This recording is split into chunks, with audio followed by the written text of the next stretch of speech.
A summer reckoning. The summer sun beats down on Bridger's Crossing like a hammer on an anvil as Eliza Hart watches her drunk uncle shove her three sisters against a saloon wall. Inside, men are bidding. Not on horses or cattle, on girls.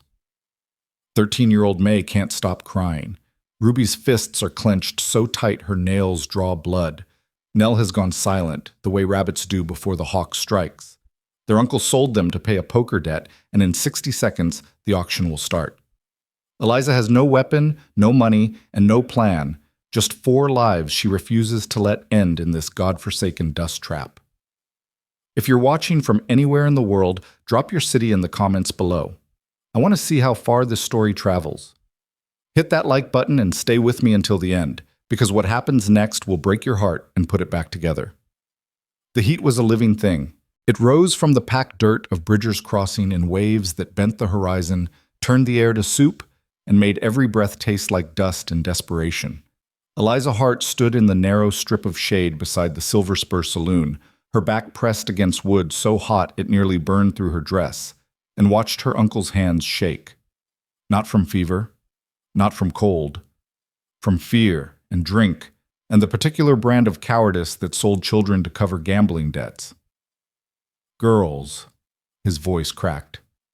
Uncle Warren had always been weak, soft around the middle, softer in the spine. But today he looked like something already dead, propped upright by nothing but momentum and whiskey fumes. You gotta understand, I didn't have a choice. Eliza didn't answer. She was 23 years old, lean as a rail from 2 years of keeping her sisters fed on nothing, and she had learned long ago that men like Warren didn't deserve the energy it took to spit. Beside her, Ruby was vibrating with fury. At 17, she was all elbows and angles and barely contained violence, her dark hair stuck to her neck with sweat, her eyes tracking every man who passed like she was calculating which one she could take down first. Nell, 15, had gone pale and silent.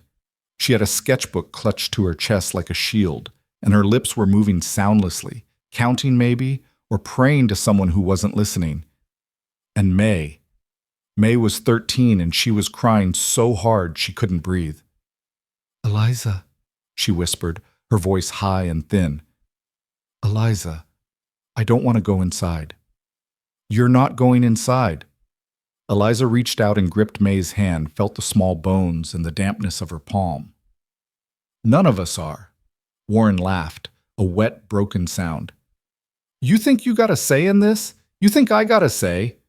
He wiped his mouth with the back of his hand, and Eliza saw the tremor running through him, saw the yellow tinge around his eyes.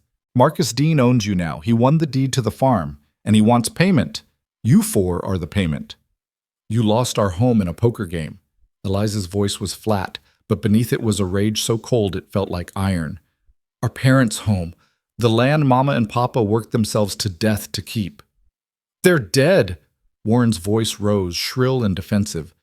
"They've been dead 2 years, and you think you can just keep running that place on wishes and stubbornness?" "I tried, Eliza. I tried, but the drought killed the crops, and the bank wouldn't wait, and Dean—" He broke off, shaking his head. "Dean don't wait for nobody." Ruby made a sound low in her throat, somewhere between a growl and a curse. "You didn't try. You drank yourself stupid and bet what wasn't yours, and now you're going to sell us like livestock to save your own skin." "It ain't like that." "It's exactly like that." Eliza stepped forward, and Warren flinched. Good. Let him flinch. Let him see what he'd done written plain on her face. "Where is he? This Marcus Dean?" Warren's eyes slid toward the saloon doors, then away. "Inside. Waiting. And what happens if we run? He'll find you." Warren's voice dropped to a whisper. "He's got men everywhere, trackers, guns. You run, and he'll drag you back, and it'll be worse. It'll be so much worse." Eliza looked at her sisters, Ruby, burning, Nell, fading, May, breaking. She looked at the town around them. Bridger's Crossing, a scatter of sun-bleached buildings squatting in the dust like bones left too long in the desert. A place where girls disappeared and nobody asked questions. A place where men like Dean thrived because the law was whatever he said it was. She looked at the saloon doors and she made a choice. "Stay here," she told her sisters. "Eliza," Ruby started. Stay. Here. Eliza's voice cut like a blade. If I'm not out in 5 minutes, you run. I don't care where. Just run. She didn't wait for an answer. She walked through the heat, through the flies buzzing over a water trough that smelled like rot, through the knot of men lounging outside the saloon who went quiet and watchful as she passed. The doors swung shut behind her, and the world went dim and close. Inside, the Silver Spur was crowded and reeking, sweat, tobacco, spilled whiskey, something sour and organic underneath it all.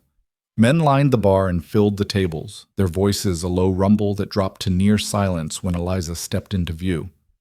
At the back of the room, beside a table stacked with poker chips and empty glasses, stood Marcus Dean.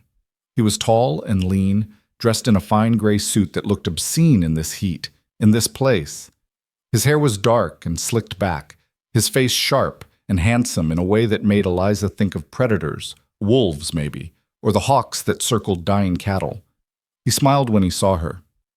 Miss Hart. His voice was smooth, cultured, wrong. I was beginning to think you'd changed your mind. I didn't agree to anything. No. Dean stepped forward, and the men around him shifted, a current of threat moving through the room.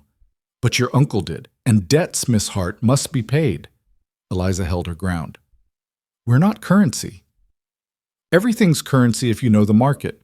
Dean gestured around the room, and Eliza saw them then. The buyers. Men in dirty work clothes and men in tailored vests, young and old, watching her with eyes that stripped her down to meat and potential. I've got a dozen interested parties here. Good men, some of them, men of means.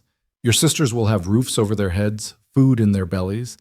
That's more than your uncle could offer. You're a slaver. The word hung in the air like a gunshot. Dean's smile didn't falter. I'm a businessman. I provide services. I connect supply with demand. He tilted his head. Your uncle gambled away his collateral. I'm simply collecting what's owed. The farm wasn't his to bet. The law says otherwise. Dean pulled a folded paper from his jacket, held it up. Deed's in my name now, signed and witnessed. You want to contest it? You can hire a lawyer. You got money for a lawyer, Miss Hart? Eliza's jaw tightened. Dean tucked the paper away. Didn't think so. Now, we can do this the easy way or the hard way. Easy way. You and your sisters come along quiet, get placed with decent folks who'll treat you fair. Hard way. His voice hardened. Hard way. I let these gentlemen decide how fair they feel like being. Around the room, men shifted. A few chuckled. One spat into a dented spittoon. Eliza felt her pulse hammer in her throat, felt the weight of every eye on her, felt the walls closing in. She thought of Ruby's rage, Nell's silence, May's tears. She thought of her parents, Mama, who taught her to read by lamplight, and Papa, who'd shown her how to shoot straight and stand tall. She thought of the farm, the land they'd bled for, now lost to a poker hand and a piece of paper. And she thought, not like this. How much? She said. Dean blinked. Excuse me? How much do you want for all 4 of us? A murmur ran through the room. Dean's smile widened. You got money I don't know about? I'm asking the question. Dean studied her for a long moment, then shrugged. $2,000. That's what your uncle's debt comes to, plus interest and my fee for arranging this transaction. $2,000. It might as well have been $2 million. Eliza opened her mouth, closed it. Dean's smile turned pitying. That's what I thought. Now, if we're done with the theatrics, eat. The saloon doors slammed open. Every head turned. A man stood silhouetted against the brutal glare of the afternoon sun, tall, broad-shouldered, covered in trail dust. He stepped inside, and the light caught the hard lines of his face, a broken nose that had healed crooked, a scar running from his left eyebrow to his jaw, eyes the color of winter ice. He moved like violence contained in skin. The room went absolutely still. Dean's smile faded. Rourke. The man, Rourke, didn't answer. He crossed to the bar and men scattered out of his path like birds before a storm. He leaned against the scarred wood, and the bartender, a nervous string bean of a man, poured him whiskey without being asked. Rourke drank it in one swallow, set the glass down gently, and turned to face Marcus Dean. Heard you're selling girls today. Dean's jaw tightened. Private transaction, Caleb. Doesn't concern you. Everything in this territory concerns me. Rourke's voice was low, rough, the kind of voice that didn't need to shout to be heard. Especially when it involves Marcus Dean treating human beings like merchandise. I have legal claim. I don't care about your claim. Rourke pushed off the bar, and Eliza saw the way his hand rested near his hip, near the gun holstered there. I care that you're running an auction in the middle of the day like this is still the goddamn slave trade. The war's been over 20 years, Rourke. Times have changed. Not enough. Rourke's eyes swept the room, lingered on Eliza. Something shifted in his expression. Recognition, maybe, or calculation. How much? Dean went very still. What? For all four, how much? They're not for sale to you. Everything's for sale, Dean. You said so yourself. Rourke reached into his coat, pulled out a leather pouch. He tossed it onto the poker table, and it landed with a heavy thunk that said gold. 2,000. That's what you quoted. There's 3,000 in that bag. Take it, and we're done here. The room erupted. Men shouted, argued, demanded their chance to bid. Dean held up a hand, and the noise died down, but the anger didn't. I already have buyers lined up, Dean said carefully. Men who've paid deposits. I can't just return their money. Rourke's voice cut through the noise like an axe through kindling. Tell them the merchandise is off the market. Merchandise, Eliza said, her voice sharp. We're not merchandise. Rourke glanced at her, and for a second, something almost human flickered in those cold eyes.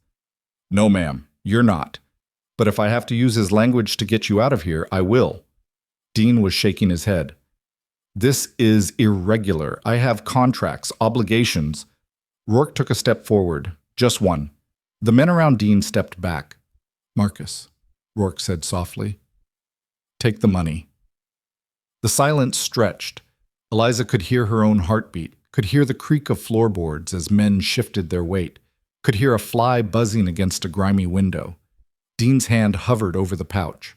If I do this, he said slowly, you understand there's no refund, no returns. They're your problem. Wasn't planning on returning them. Rourke's voice was flat. Was planning on keeping them alive. Dean's fingers closed around the pouch. He hefted it, testing the weight, then nodded. Fine, they're yours. He looked at Eliza, and his smile was back, cold and sharp. Good luck, Miss Hart. Something tells me you're going to need it. Eliza didn't answer. She was trying to process what had just happened, trying to understand if she'd just been saved or if she'd simply traded one nightmare for another. Rourke turned to her. Your sister's outside? Yes. Get them. We're leaving. I don't even know who you are. Caleb Rourke. I run a ranch about 20 miles northeast of here. He paused. You want to stay and negotiate with Dean, that's your choice. But I'm walking out that door in 30 seconds, and I suggest you walk with me. Eliza looked at Dean, looked at the men around him, their eyes still hungry, still measuring, looked at Caleb Rourke, scarred and silent, and offering nothing but a name and a direction. She made her choice. 30 seconds, she said, and turned for the door. Muttered. Outside, the heat slammed into her like a fist. Ruby was pacing. Nell was sitting in the dirt with her knees pulled up, and May was leaning against the wall, her face flushed and damp. We're leaving, Eliza said. Ruby spun. What happened? We got bought. Eliza hated the word, hated the taste of it. By someone who isn't Dean. I think. Maybe. Nell stood slowly. You think? I don't know yet. Eliza grabbed May's hand, pulled her upright. But we're out of options, and he's offering a way out. So we're taking it. The saloon doors opened, and Caleb Rourke stepped into the sunlight. He looked at the four of them, really looked, his gaze moving from face to face, and then nodded once, as if confirming something to himself. Wagons down the street, he said. Let's move. He didn't wait for agreement. He just turned and started walking, his stride long and steady, and after a moment, Eliza followed. Her sisters fell in behind her, Ruby tense and ready to bolt, Nell clutching her sketchbook, May stumbling a little in the heat. They passed the men outside the saloon who watched them go with expressions ranging from disappointment to outright hostility. They passed the general store and the blacksmith shop and the sorry excuse for a church that nobody used except for funerals. They passed out of Bridger's Crossing, and nobody stopped them. The wagon was old but solid, the wood weathered gray, the wheels wrapped in iron. 2 horses stood in the traces, big dark bays with scarred hides and patient eyes. Rourke climbed into the driver's seat, then looked back at the sisters. "Get in." Ruby climbed up first, defensive and wary. Nell followed, then turned to help May, who was breathing hard, her face too pale beneath the flush. Eliza was the last. She pulled herself onto the bench beside Rourke, and he handed her a canteen without a word. She drank. The water was warm and tasted like metal, but it was clean. "Thank you," she said quietly. Rourke didn't answer. He flicked the reins, and the wagon lurched into motion, the wheels crunching over dry earth. They drove in silence. The sun hammered down. The landscape rolled past, scrub grass and rocky outcroppings, and the occasional skeletal tree. In the distance, the mountains rose like broken teeth against a sky so blue it hurt to look at. After a while, Ruby leaned forward. "So what happens now?" Rourke kept his eyes on the road. "Now you stay at my ranch until we figure out what comes next." "And what do you get out of this?"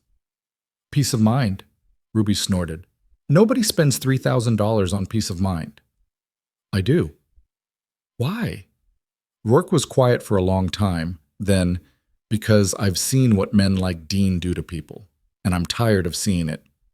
It wasn't an answer, not really, but it was all he offered. Eliza studied him, the scar, the broken nose, the way his hands held the reins with easy competence. A man who moved like a fighter and spoke like someone who'd stopped expecting the world to make sense. "What's your ranch called?" she asked. "Stonewall." "Fitting." The corner of his mouth twitched, almost a smile. "That's what my wife used to say." "Used to." Eliza didn't push. She looked back at her sisters instead. Nell had her sketchbook open, her pencil moving in quick, nervous strokes. Ruby was scanning the horizon like she expected an ambush. And May was slumped against the side of the wagon, her eyes half closed, her breathing shallow. "May?" Eliza climbed into the back, knelt beside her youngest sister. "May, look at me." May's eyes opened. They were glassy, unfocused. Eliza pressed a hand to her forehead and felt the heat radiating off her skin. Not sunburn, not exhaustion, fever. "Rourke," she said, her voice sharp. He glanced back. "She's sick." Rourke pulled the wagon to a stop, climbed down, and moved to May's side in 3 long strides. He touched her face, her neck, tilted her chin up to look at her eyes. "Heat sickness," he said. "Turning into something worse. How long has she been like this?" "I don't know." Eliza's chest tightened. "She was crying earlier, but I thought, doesn't matter." Rourke climbed back into the driver's seat. "We need to move. Fast." "How far to your ranch?" 3 hours at a walk, less if I push." "Then push." Rourke nodded. He snapped the reins and the horses surged forward, the wagon bouncing hard over ruts and rocks. Eliza cradled May in her lap, smoothing the damp hair back from her forehead. "You're going to be fine," she whispered. "You hear me? You're going to be fine." May didn't answer. Her skin was burning, and her breath came in short, hitching gasps. Ruby and Nell crowded close, their faces pale with fear. "Is she going to die?" Nell asked, her voice small. "No." Eliza's voice was iron. "She's not." But she didn't know if that was true. The wagon raced through the heat, through clouds of dust that rose and hung in the still air. The sun beat down without mercy. The landscape blurred past, mile after mile of emptiness. And in Eliza's arms, May grew hotter. Rourke drove like a man possessed. He didn't stop, didn't slow, didn't speak except to curse when the wheels hit a deep rut or the horses stumbled. His jaw was set, his hands tight on the reins, and there was something in his face, something haunted and desperate, that made Eliza think this wasn't the first time he'd raced death across this God-forsaken land. The sun was sinking toward the horizon when the ranch came into view. Stonewall. It rose out of the flatland like a fortress, stone walls and timber beams, built into the base of a cliff that gave shade and shelter from the worst of the elements. Outbuildings clustered around a main house, and beyond them Eliza could see corrals, a stable, a windmill turning slow and lazy in the faint breeze. Rourke didn't pull up to the main house. He drove straight to a low building near the back, jumped down before the wagon had fully stopped, and kicked the door open. "Bring her inside." Eliza lifted May as gently as she could. The girl was limp now, her head lolling, her lips cracked and dry. Ruby and Nell followed close, their faces tight with fear. Inside, the building was cool. Stone walls, small windows, a low ceiling.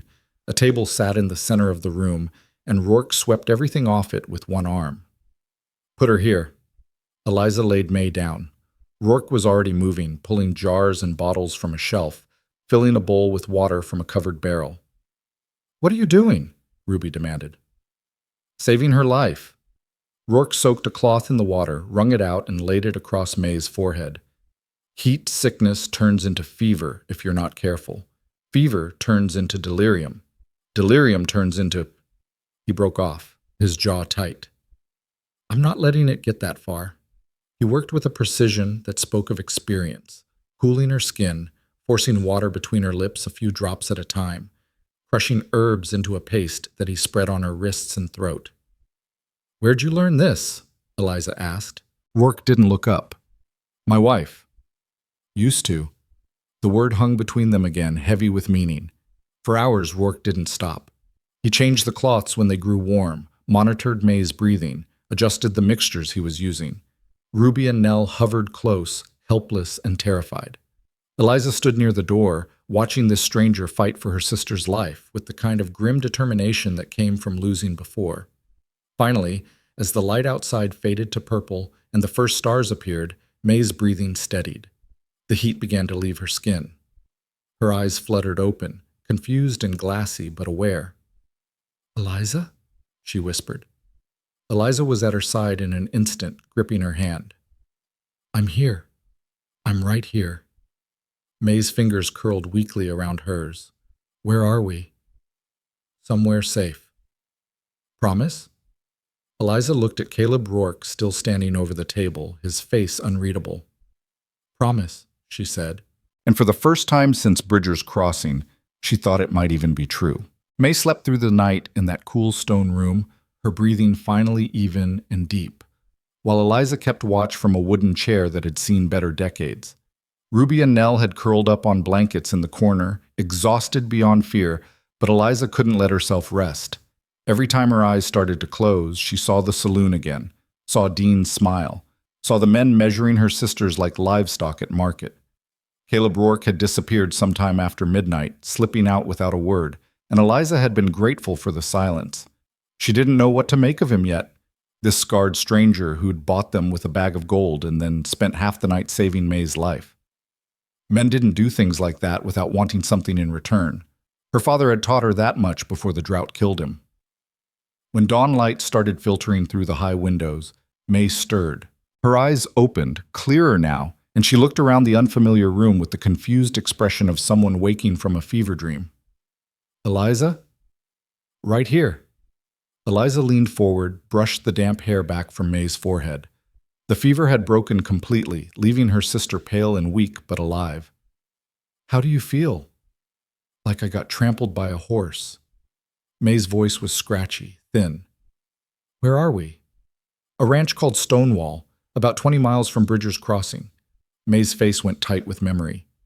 "Uncle Warren, the saloon, those men, we're not there anymore."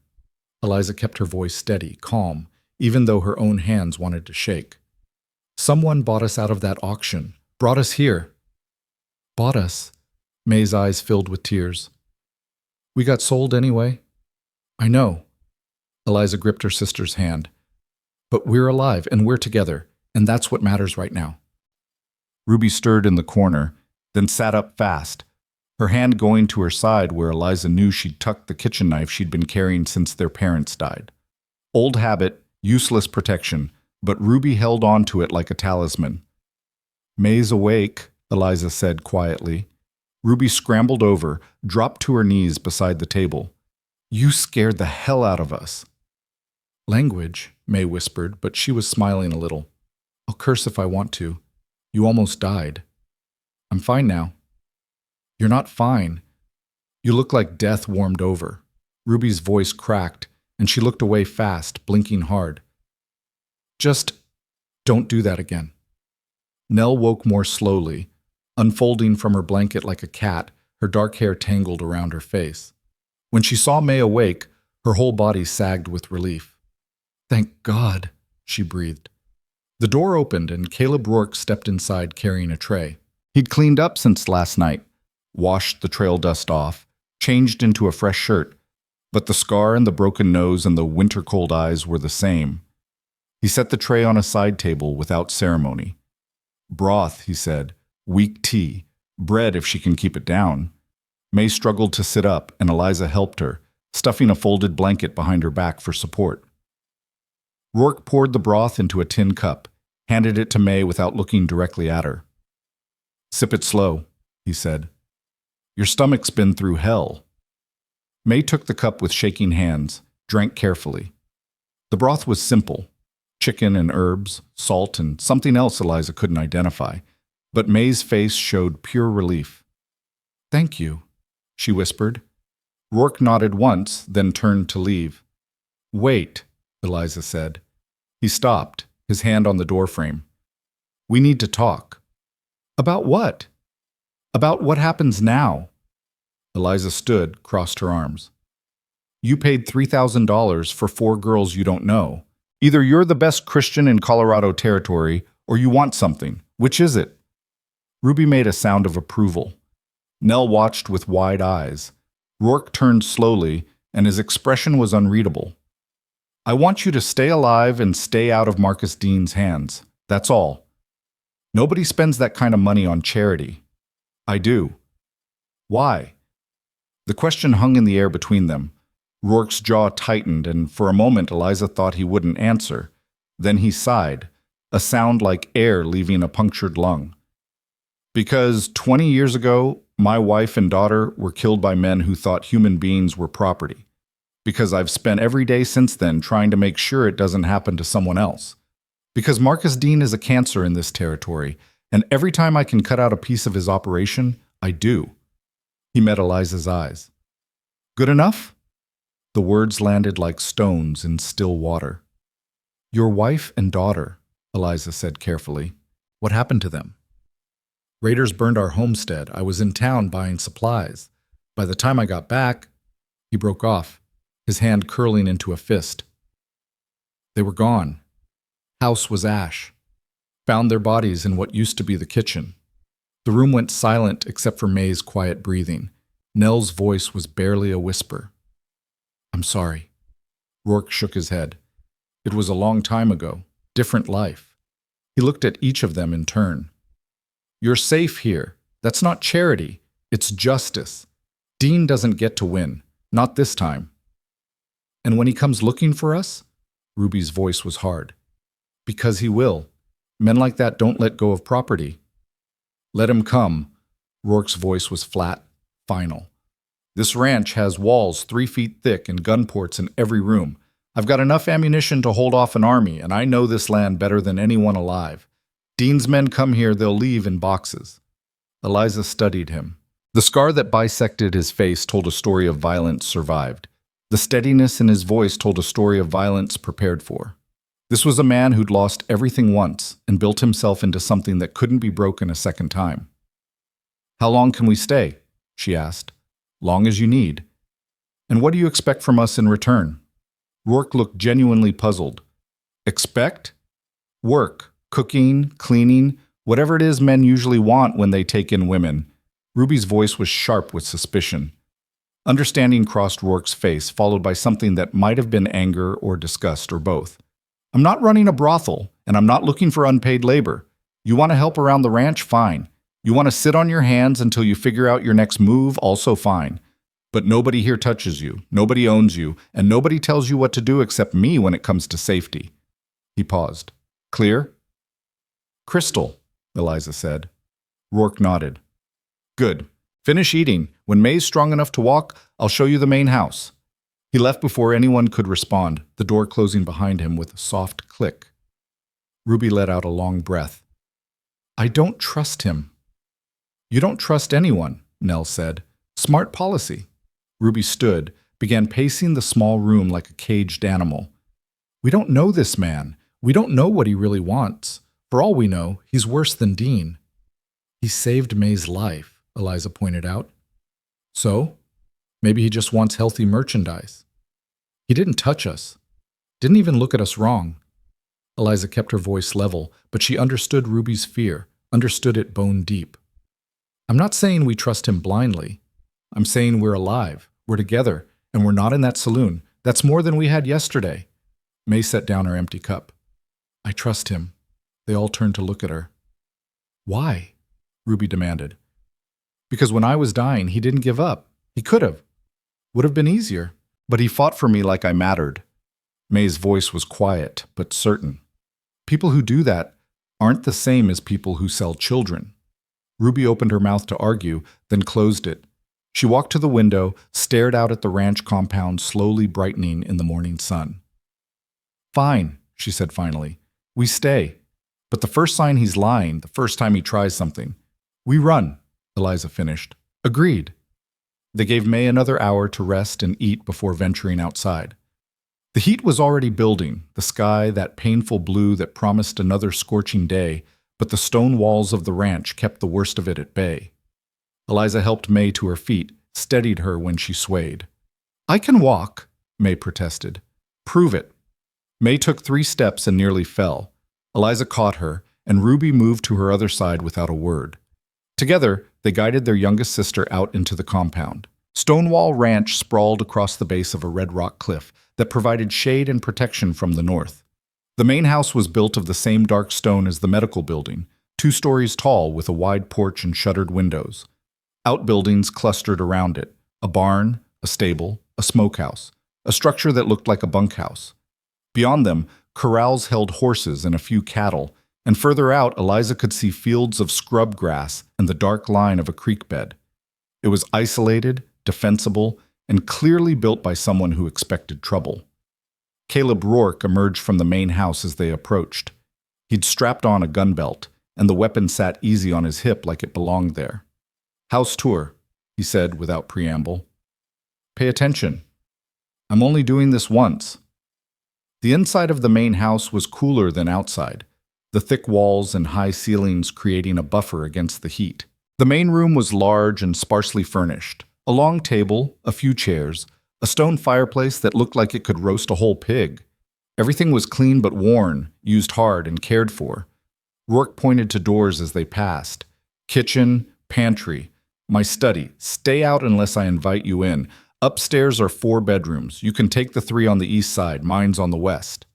He led them upstairs, and Eliza was surprised by what she found. The bedrooms were simple but complete. Real beds with mattresses, windows with glass, even a few pieces of furniture. One room had a small bookshelf filled with worn volumes. My wife's books, Rourke said, noticing Nell's interest. You're welcome to read them. Nell's face lit up like sunrise. May sank onto the nearest bed with a sigh of relief. This is beautiful.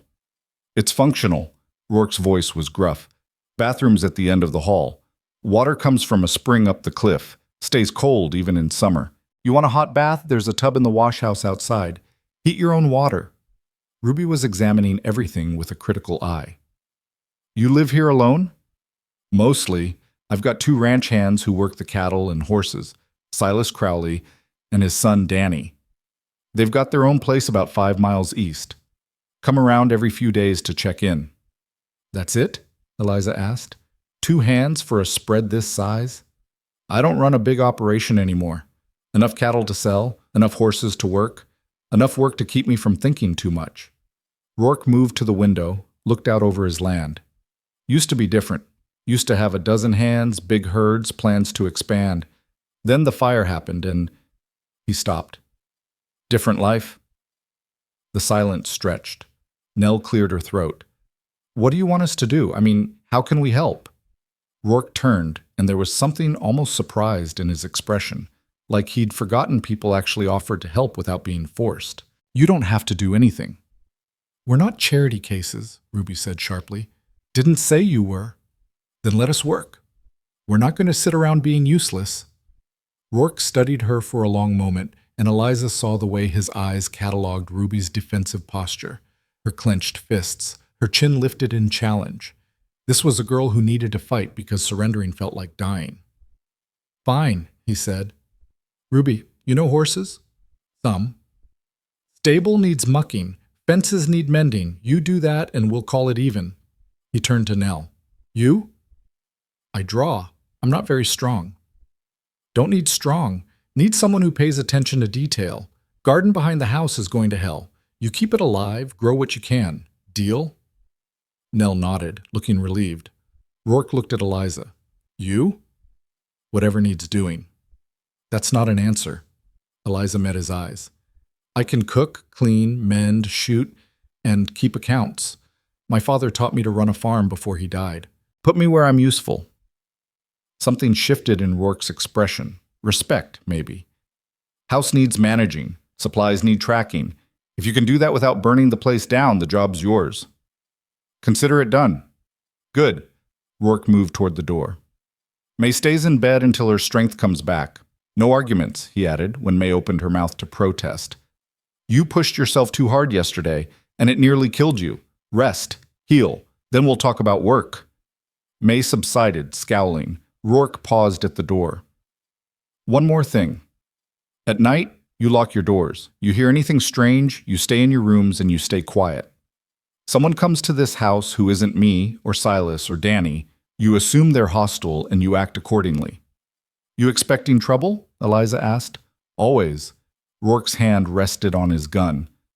"Dean's not the forgiving type. He lost money and face yesterday, and he'll want both back. Could be a day, could be a week, could be a month, but he'll come. And when he does?" "I'll handle it." Rourke's voice was flat. "That's what I do." He left them alone then, his boots heavy on the stairs. Ruby waited until his footsteps faded, then turned to Eliza. "We need weapons." "Agreed." "I saw a rifle rack in his study. If we're supposed to defend ourselves, I'll ask him." Eliza sat on the edge of May's bed, suddenly exhausted. "But Ruby, we need to be smart about this. We're in his house, on his land. We push too hard, act too paranoid, and he could change his mind about letting us stay. Or he could already be planning something, and we're making it easy for him. Then we watch him, we stay alert, but we don't make an enemy out of the only person who's helped us since Mama and Papa died." Ruby's jaw worked, but she nodded. The rest of the day passed in a strange rhythm of settling in and staying wary.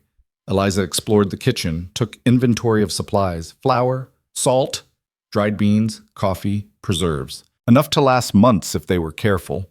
She found evidence of Rourke's solitary life in the way everything was organized for efficiency rather than comfort. Single plates and cups, small portions, no waste.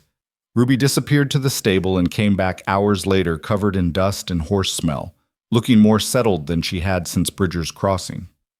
Working with her hands had always calmed her. Nell found the garden, a small plot behind the house where vegetables struggled against the heat and neglect. She knelt in the dirt with her sketchbook forgotten, pulling weeds and whispering to the plants like they were children who needed encouragement. May slept, and Caleb Rourke moved through his ranch like a ghost, appearing and disappearing, always armed, always watchful. That evening, Eliza cooked the first real meal they'd had in days: beef stew with vegetables from the struggling garden, biscuits that came out only slightly burned. She set the table for 5, then hesitated and removed one place setting. Rourke probably ate alone. But when she rang the dinner bell, an old iron triangle hanging by the kitchen door, he appeared, along with Ruby and Nell. They sat in awkward silence, nobody quite sure how this was supposed to work. Rourke served himself without ceremony, ate without speaking. After a few minutes, Ruby broke the silence. "How'd you get that scar?" Eliza kicked her under the table. Ruby ignored it. Rourke touched his face almost unconsciously. "Knife fight, 10 years ago. Man tried to steal my horses." "What happened to him?" "He left without the horses." "He leave alive?" "Barely." Ruby nodded, satisfied. "Good." Nell pushed food around her plate. "Is it true what you said? About raiders killing your family?" "Nell?" Eliza started. "It's true," Rourke said. His voice was steady, but there was something underneath it, something old and jagged. My wife, Sarah, and my daughter, Emma. Emma was 8, smart as a whip, loved horses, wanted to be a rancher like her daddy. He stared at his plate. They burned alive because I was in town buying lumber. The words fell like stones into deep water. I'm sorry, Nell whispered. So am I. Rourke stood, carried his plate to the kitchen. I'm riding out to check the perimeter. Don't wait up. He left through the back door, and they heard his horse a moment later, hoofbeats fading into the dusk. Ruby looked at Nell. Why'd you ask him that? Because I wanted to know if it was real, if he was telling the truth about why he helped us. And? It's real. Nell's eyes were bright with tears. You can't fake that kind of pain. Eliza thought about her own parents, about the drought that had killed them as surely as any raider's bullet, about the way grief carved you hollow and then filled the empty spaces with sharp edges. He's telling the truth, she said quietly. About all of it. Ruby stood abruptly. I'm going to check the doors. She left, and Eliza heard her testing locks, checking windows, doing what she always did when the world felt too uncertain, building walls. Nell helped Eliza clean up, and they worked in companionable silence until the dishes were done and the kitchen restored to order. Upstairs, May was awake, sitting up in bed with one of Sarah Rourke's books open in her lap. How are you feeling? Eliza asked. Better, stronger. May closed the book. Eliza, what are we going to do? What do you mean? We can't stay here forever. This isn't our home. And eventually Dean will come looking, or Rourke will get tired of us, or... May's voice cracked. We're homeless. We have nothing. Uncle Warren sold everything we had, and even if we wanted to go back, there's nothing to go back to. Eliza sat on the edge of the bed, pulled May into a hug. I know. So what do? We survive. We figure it out one day at a time, and we stay together. Eliza pulled back, looked May in the eyes. We're heart girls. We don't quit. We don't give up. And we don't let bastards like Marcus Dean decide our future. Understood? May managed a small smile. Understood. That night, Eliza lay in her new bed in her new room and listened to the unfamiliar sounds of Stonewall Ranch, the wind against stone, the creak of timber.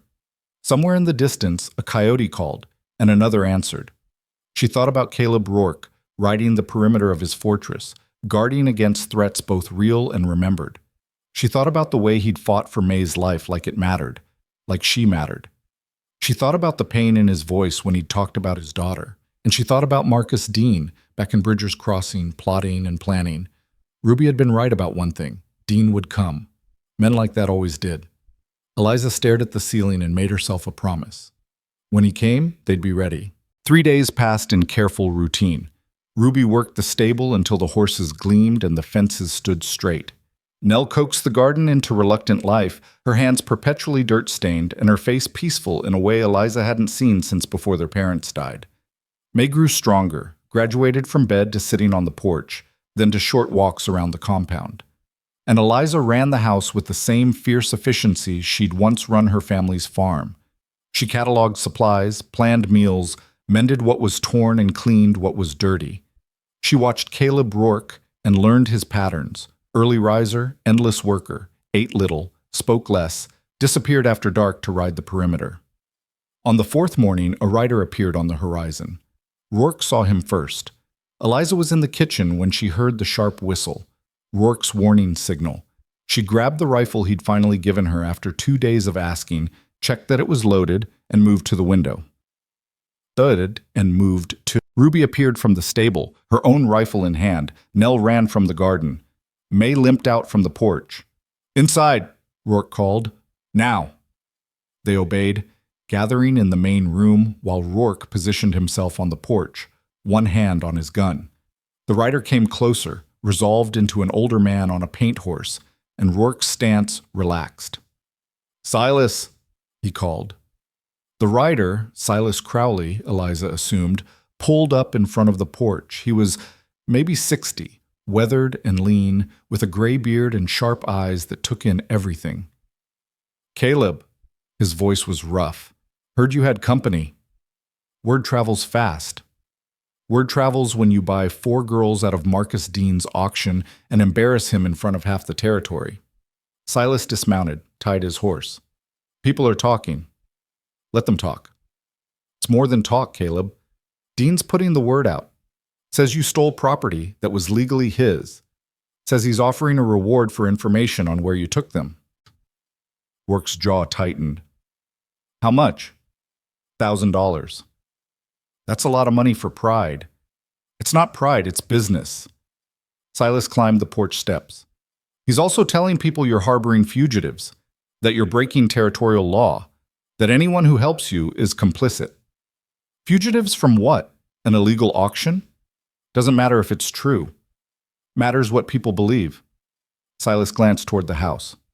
Those the girls? Rourke nodded. They worth dying for? The question hung in the hot air. Yes, Rourke said simply. Silas sighed. Then you better prepare for war, because Dean's not the type to let this go, and $1,000 will buy a lot of guns. Inside the house, Eliza's hands tightened on her rifle. Ruby's voice was barely a whisper. We should leave. No, Eliza said. If we stay, people will die. Rourke will die. We can't run forever. Eliza turned to face her sisters. Dean will find us wherever we go. At least here, we have walls. We have weapons. We have someone willing to fight. We have someone willing to die for us, Ruby corrected. And that's not fair to him. Fair, Eliza's voice rose. When has anything been fair? Was it fair that Mama and Papa died from drought while other farms prospered? Was it fair that Uncle Warren gambled away our home? Was it fair that men bid on May like she was livestock? She took a breath, forced herself to calm down. Fair doesn't matter. Survival matters. And right now, survival means we stand our ground. May's voice was quiet but certain. Eliza's right. Nell nodded. Ruby looked at each of them, then closed her eyes. Fine, we stay. But if this goes bad, it won't, Eliza lied. Outside, Silas was saying his goodbyes. I'll keep my ears open, let you know if I hear anything solid. Appreciated. You need help, you send word. Me and Danny, we'll come. I know. Silas mounted his horse, then paused. Caleb, your wife and daughter. I know you're trying to save these girls because you couldn't save them, but getting yourself killed won't bring them back. I'm not trying to bring them back, Rourke said quietly. I'm trying to make sure no one else loses what I lost. Silas nodded slowly. Then God help us all. He rode off, and Rourke stood on the porch for a long time, staring at the horizon like he could see the future written there.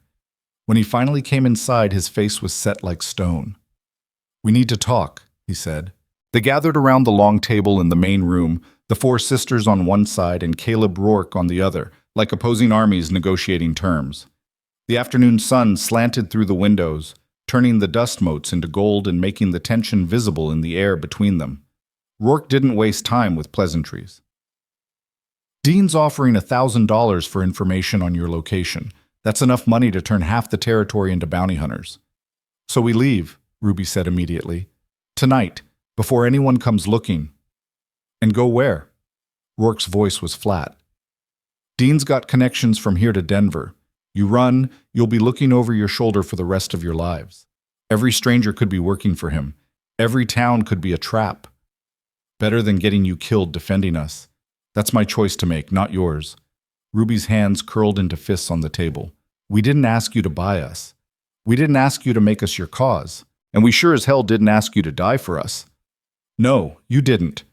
Rourke leaned back in his chair, and the wood creaked under his weight. But I made the choice anyway, and I'm not taking it back. You want to leave? Fine. I'll give you supplies, horses, enough money to get you started somewhere else. But understand this. The minute you walk out that door, you're on your own. Dean will find you, and when he does, there won't be anyone to stand between you and whatever he's got planned. Eliza had been silent, watching, calculating. Now she spoke. What are you proposing? Rourke met her eyes. We prepare. We fortify. And when Dean's men come, and they will come, we make it clear that taking you isn't worth the cost. You mean we fight? I mean we survive. There's a difference. Not much of one. Enough of one to matter. Rourke stood, walked to the window. This ranch has held off raiders before. The walls are 3 feet of solid stone. Every window has shutters that can be barred from inside. I've got enough ammunition to hold a siege, enough food and water to outlast one. If Dean wants you bad enough to attack, he'll lose men doing it. Lose enough men, and even $1,000 bounty stops being worth it. Nell's voice was small. People will die because of us. People will die because Marcus Dean is a slaver who thinks human beings are property. Rourke turned back to face them. Don't put that on yourselves. You didn't create this situation. He did. I'm just giving you a chance to survive it. May had been quiet, her face still pale from the fever that had nearly killed her, but now she straightened in her chair. What do you need us to do? May, you're still recovering, Eliza started. I can help. I want to help. May looked at Rourke. Tell us.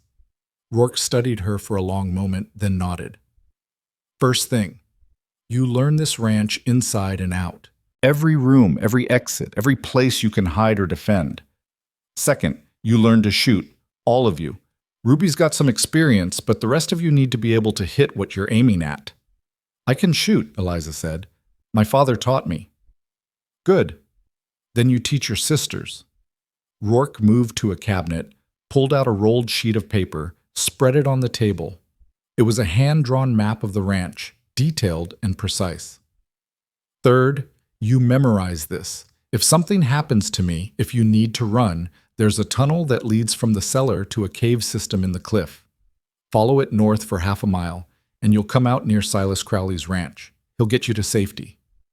A tunnel? Ruby leaned forward, studying the map. You really did build this place expecting war. I built it expecting to never be caught unprepared again. Rourke's voice was hard. The night my wife and daughter died, I was gone. I wasn't there to protect them. I won't make that mistake twice. The words settled heavy over the room. Eliza traced the tunnel route on the map with her finger. How long will it take Dean to move against us? Hard to say. He'll need to gather men, make a plan. Could be days, could be weeks. Rourke rolled up the map. But I'd bet on days. He's angry, and angry men make fast decisions. So we have maybe a week to prepare, if we're lucky. And if we're not? Rourke's hand drifted to his gun. Then we find out how good these walls really are.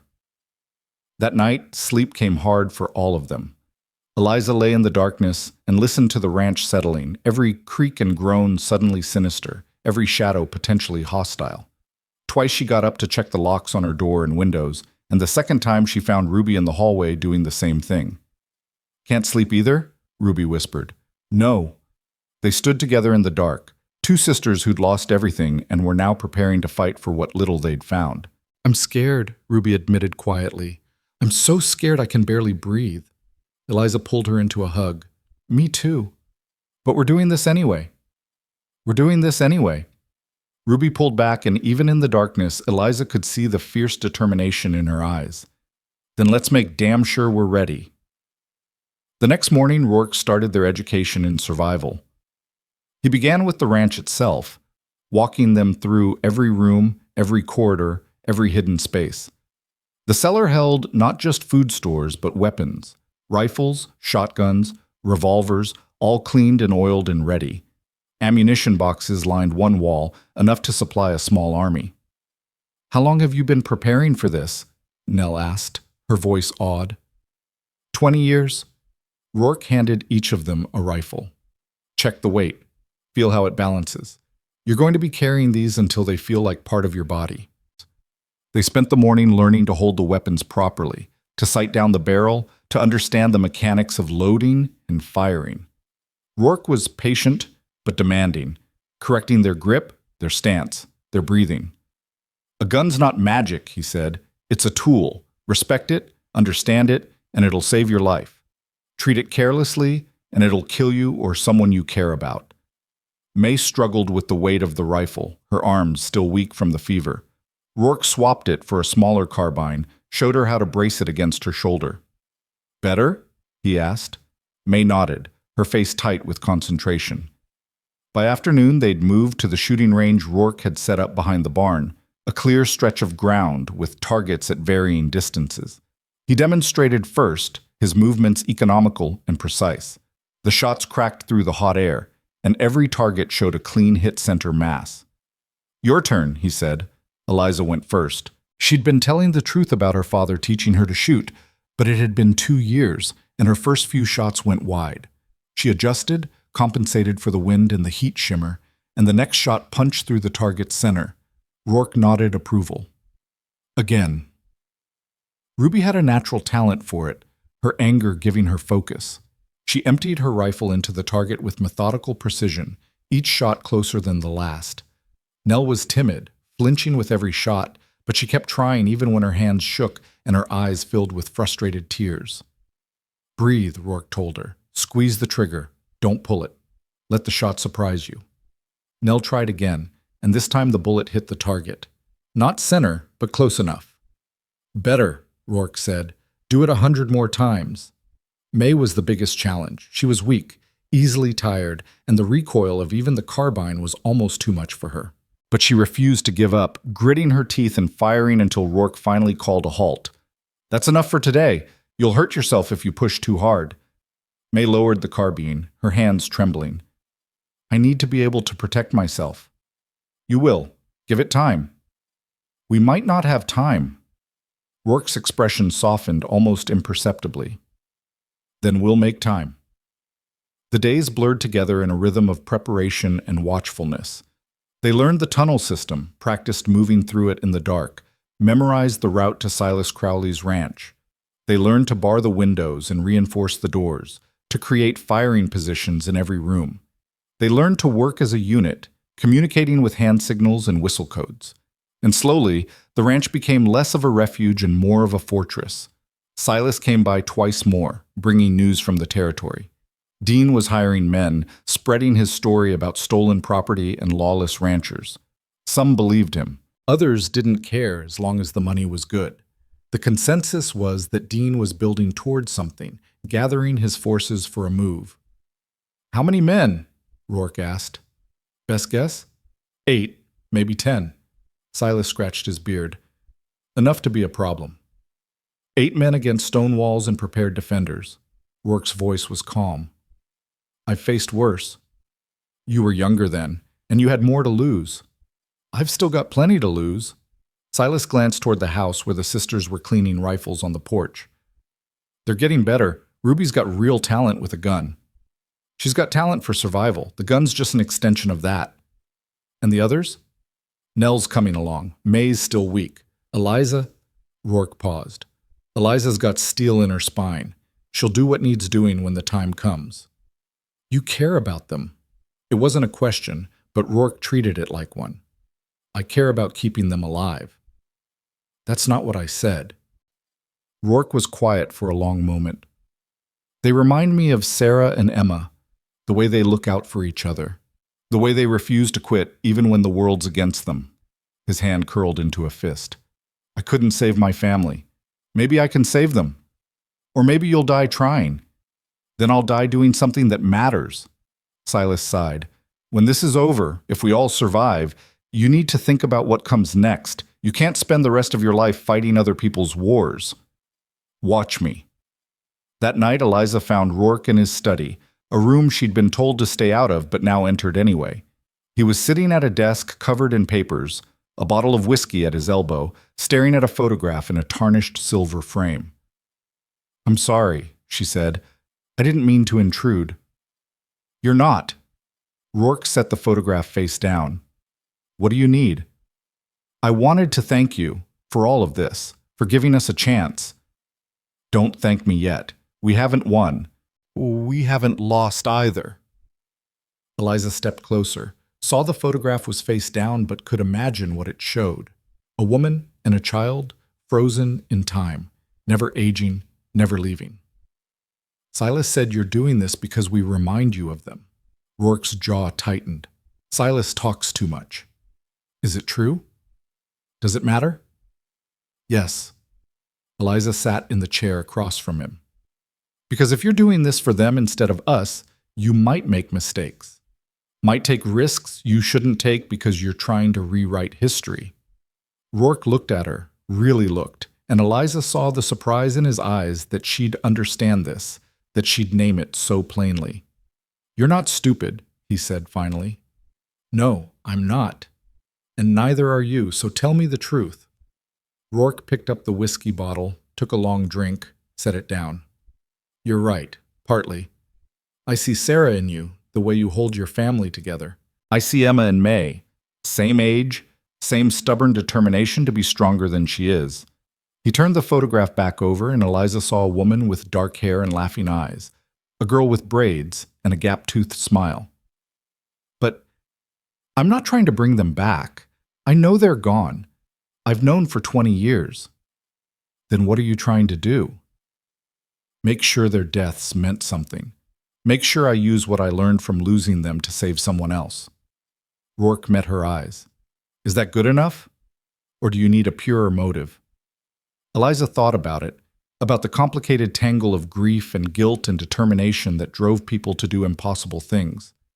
"It's good enough. As long as you remember we're not them, we're ourselves, and we're going to fight for our own lives, not as replacements for the ones you lost." "Understood." "Good." Eliza stood to leave, then paused. "One more thing. When Dean comes, not if, when, I need you to promise me something." "What?" "If it comes down to a choice between saving us and saving yourself, you choose yourself." Rourke's expression hardened. "No. I'm serious. We're not worth dying for. That's not your call to make. And it's not yours to make for us." Eliza's voice rose. "You want to honor your wife and daughter? Then live. Survive this. Build something after. Don't throw your life away on a grand gesture that leaves you dead and us orphaned all over again. I'm not your father. No, but you're the closest thing we've got right now, and I'll be damned if I watch another person I care about die because they thought sacrifice was the same as victory." The words hung between them, raw and honest. Rourke's voice was quiet. "You care about me?" Eliza flushed. "You know what I mean. Do I?" She didn't answer. She fled the study before he could see the truth written on her face, that somewhere in the past week, between shooting lessons and fortress preparations and late-night conversations, she'd started to see Caleb Rourke as more than just a scarred stranger who'd bought them out of an auction. She'd started to see him as someone worth protecting, worth saving, worth caring about. And that terrified her more than Marcus Dean ever could. 2 days later, the attack came. It started just before dawn when the light was gray and uncertain and the world hung suspended between night and day. Eliza woke to the sound of Rourke's warning whistle. 3 sharp blasts that meant danger, imminent now.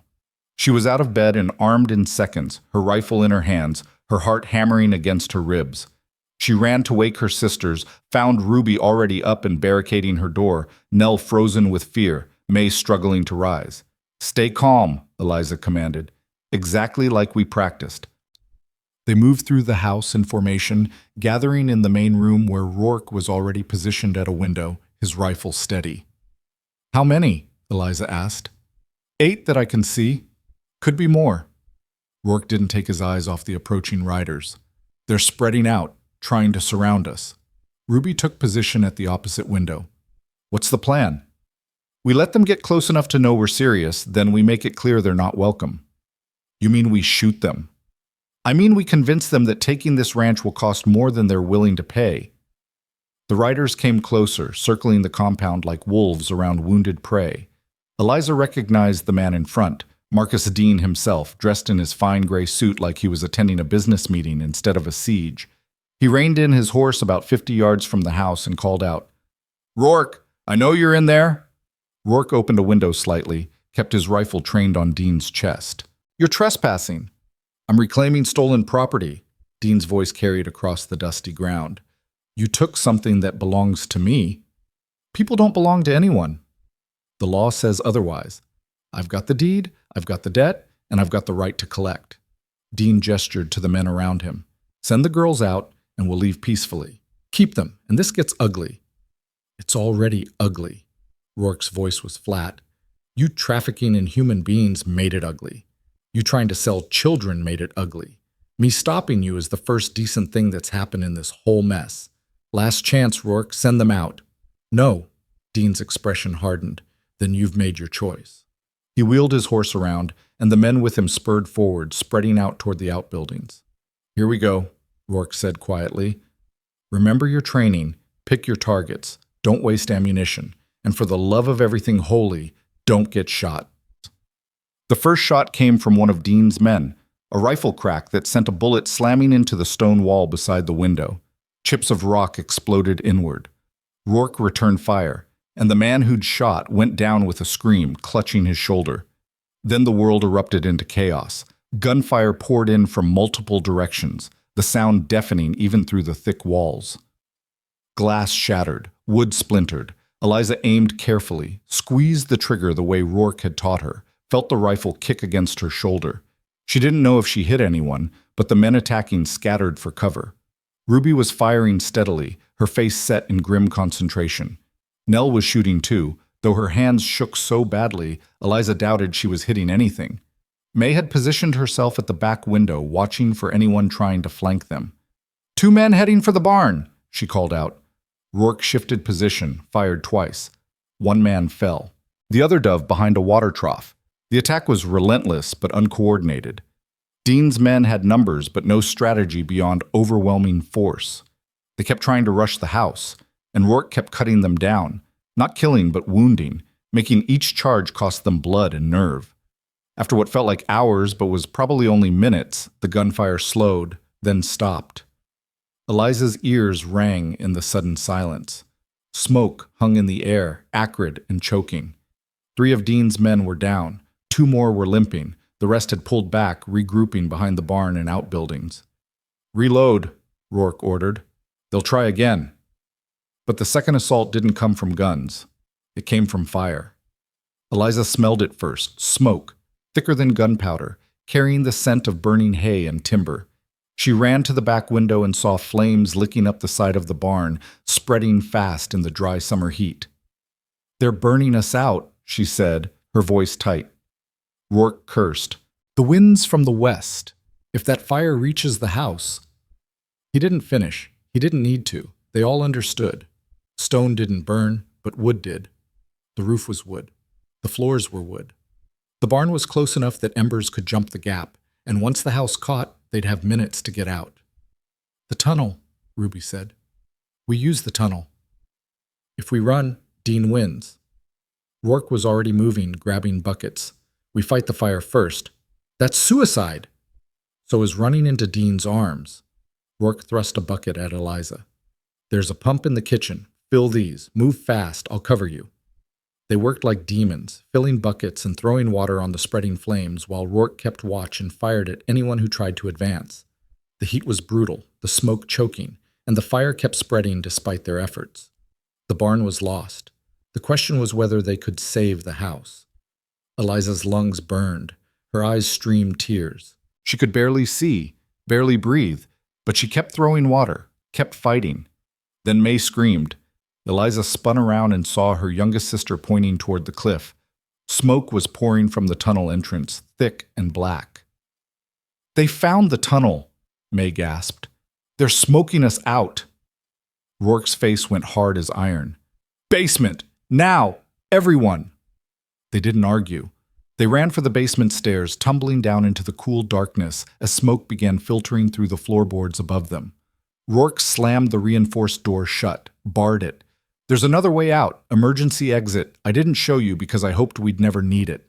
He crossed to what looked like a solid stone wall, pressed on a specific stone, and a section swung inward, revealing a narrow passage barely wide enough for 1 person. "Where does it lead?" Eliza asked. "Same cliff system as the main tunnel, but it comes out further south, near the creek bed.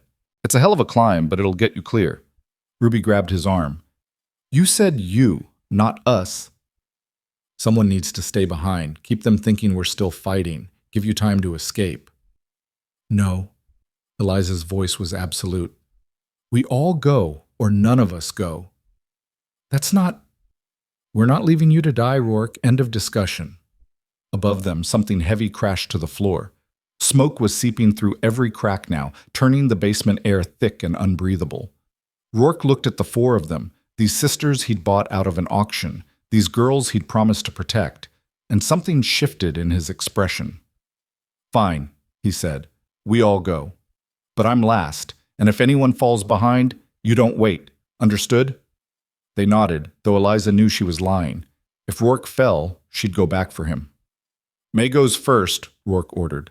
"She's smallest, then Nell, Ruby, Eliza. I'll bring up the rear and seal the entrance." May hesitated at the opening, peering into the darkness. "I can't see anything." "You don't need to see. Just feel your way forward. The passage slopes up. Follow it. Don't stop." Rourke handed her a canteen and a small leather pouch. "Water and matches. If you get separated, wait at the creek. Understood?" May took the items with shaking hands, then disappeared into the passage. Nell went next, then Ruby. Eliza was about to follow when Rourke caught her arm. "If something happens to me, it won't. If it does, you get your sisters to Silas Crowley. Tell him what happened. He'll help you start over somewhere safe." "Caleb!" He pulled her close, and for one startling moment, Eliza thought he was going to kiss her. Instead, he pressed his forehead to hers, his voice rough and low. "You were right. About living.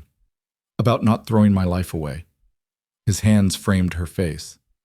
"But if it comes down to your life or mine, I'm choosing yours. Every time. No arguments." Before Eliza could respond, he pushed her toward the passage. "Go. I'm right behind you." Eliza went. The passage was dark and close, the stone walls rough enough to scrape skin. She could hear her sisters ahead of her, the scuff of boots and ragged breathing. Behind her, she heard Rourke entering, heard the grinding sound of the hidden door closing. Then the world went black. They climbed in darkness, feeling their way up the sloping passage. Eliza's hands bled. Her shoulders screamed from the cramped space.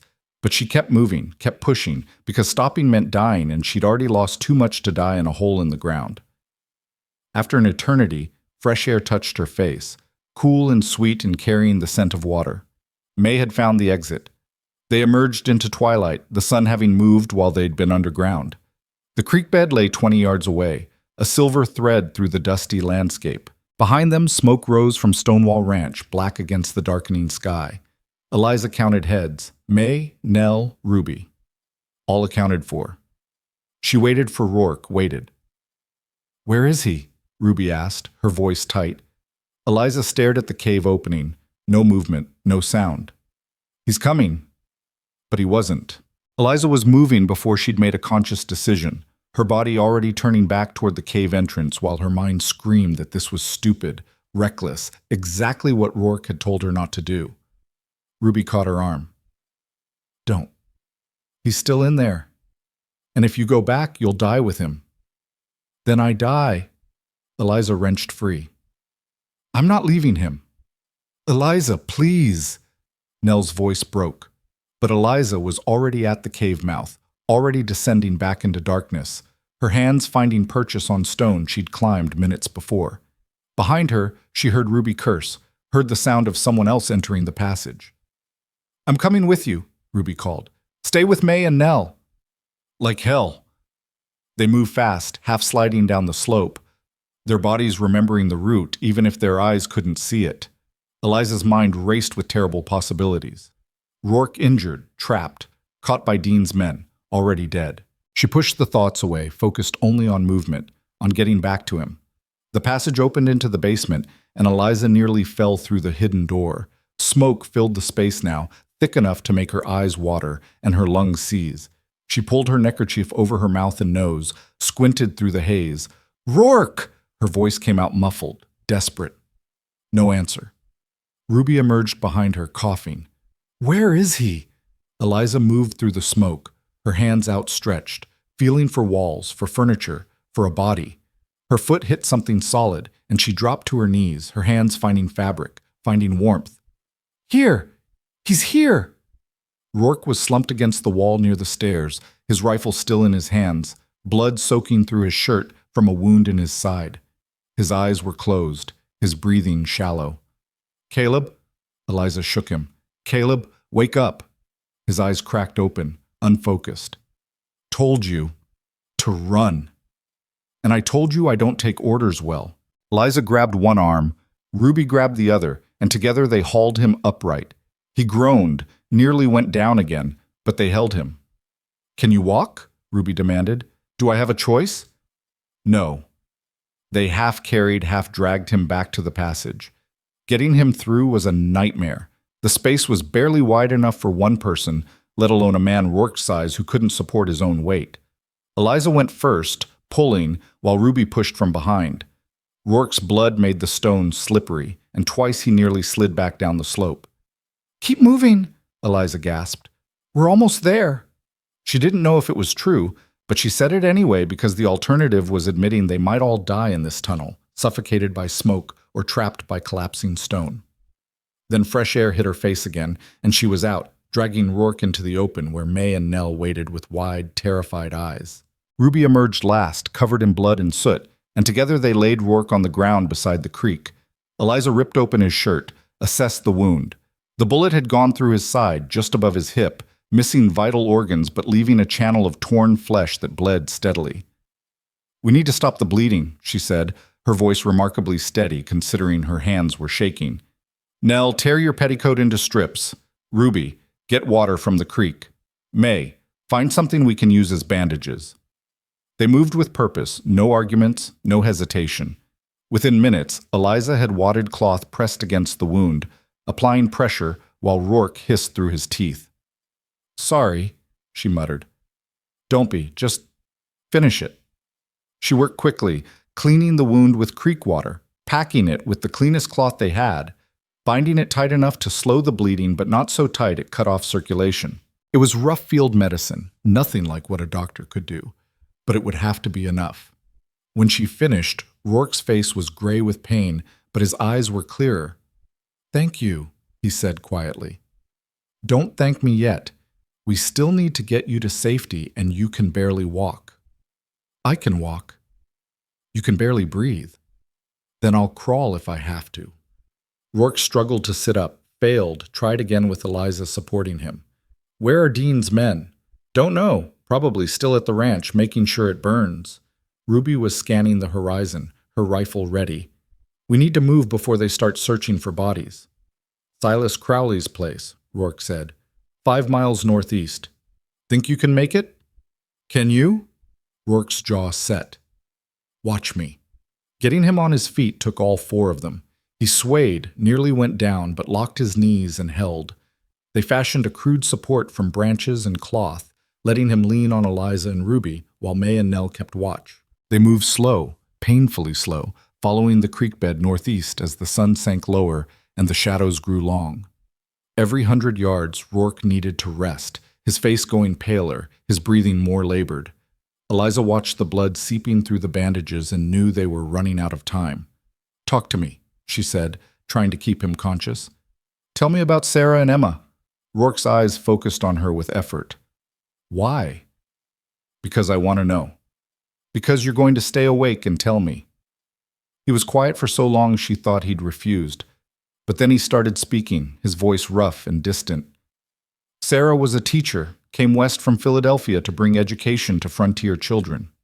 Everyone said she was crazy, that a woman like her wouldn't last a month out here." A ghost of a smile crossed his face. "She lasted 20 years, taught half the territory to read." "How'd you meet her?" "She needed someone to build a schoolhouse. I needed someone to tell me I was more than just a man good with his fists and a gun." He stumbled, caught himself. "We built the school together, got married in it, had Emma in the room where Sarah taught mathematics." "Emma was 8 when she died," Eliza said softly. 8 years, 4 months, and 16 days. Rourke's voice cracked. "She wanted to be a rancher, used to follow me around asking 100 questions about every animal, every plant, every piece of equipment. Sarah said she'd wear me out with curiosity, but I loved it. Loved that she wanted to understand everything." "What happened the day they died?" Rourke's hand went to his side, pressed against the wound like he could hold himself together through will alone. "I went to town for lumber. Was going to expand the house, add a real library for Sarah's books. Told them I'd be back by supper." His breathing hitched. "Raiders came at noon. Men I'd turned away from buying horses the week before. They were angry drunk, looking to make a statement. You couldn't have known. I should have seen it coming, should have stayed home. His voice turned bitter. But I didn't. I was in town haggling over lumber prices while my wife and daughter burned alive. Eliza stopped walking, forced Rourke to look at her. It wasn't your fault. Tell that to the graves I visit every week. It wasn't your fault, she repeated, harder this time. Those men chose violence. They chose murder. You didn't cause it by being in town any more than Sarah caused it by being a teacher, or Emma caused it by being born. Evil doesn't need a reason. It just needs an opportunity. Rourke stared at her, and something in his expression shifted, like he was seeing her clearly for the first time. You sound like Sarah, he said quietly. She used to say the same thing. Then maybe you should listen. They walked on as darkness fell. The moon rose, 3/4 full, giving enough light to navigate by. Around them, the landscape was silver and shadow, beautiful and merciless in equal measure. May was flagging, her earlier fever having left her with no reserves. Nell supported her, whispering encouragement. Ruby ranged ahead and behind, keeping watch, her rifle always ready. After what felt like days but was probably only hours, lights appeared in the distance. That's Silas's place, Rourke said, his voice barely above a whisper. They covered the last mile through sheer stubbornness, arriving at a small ranch house just as a figure emerged with a lantern raised high. Who's there? Silas Crowley's voice was sharp, suspicious. It's Rourke, Eliza called. We need help. Silas was beside them in seconds, his eyes taking in Rourke's condition, the blood-soaked bandages, the 4 exhausted girls. What happened? Dean attacked, burned the ranch. Rourke's been shot. Get him inside. Danny! Silas bellowed. Danny, get out here! A younger man, Silas's son, Eliza assumed, appeared and helped them carry Rourke into the house. They laid him on a table in the kitchen, and Silas brought a proper medical kit, actual bandages and medicines instead of torn petticoats and hope.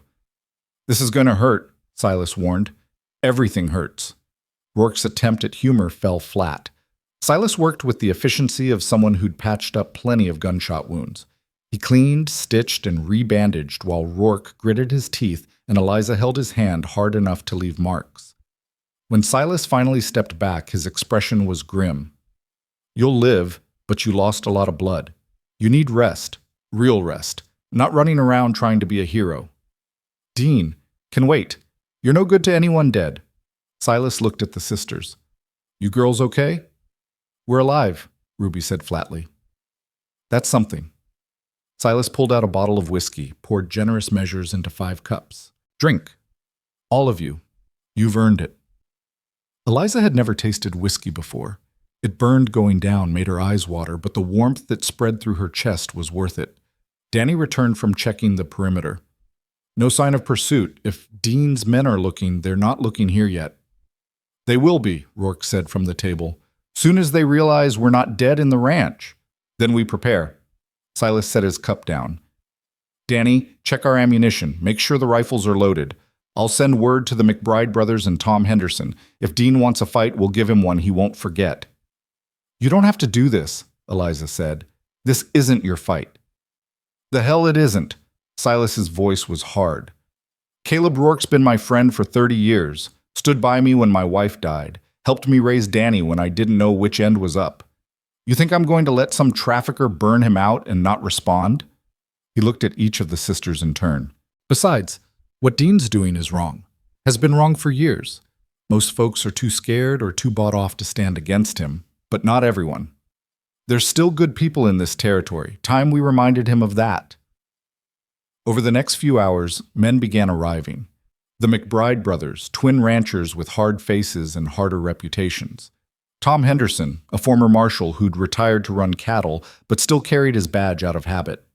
3 other ranchers whose names Eliza didn't catch, but whose presence spoke to the quiet network of resistance Dean had created through years of predatory business practices. They gathered in Silas's main room, a council of war assembled around a table covered with maps and coffee cups.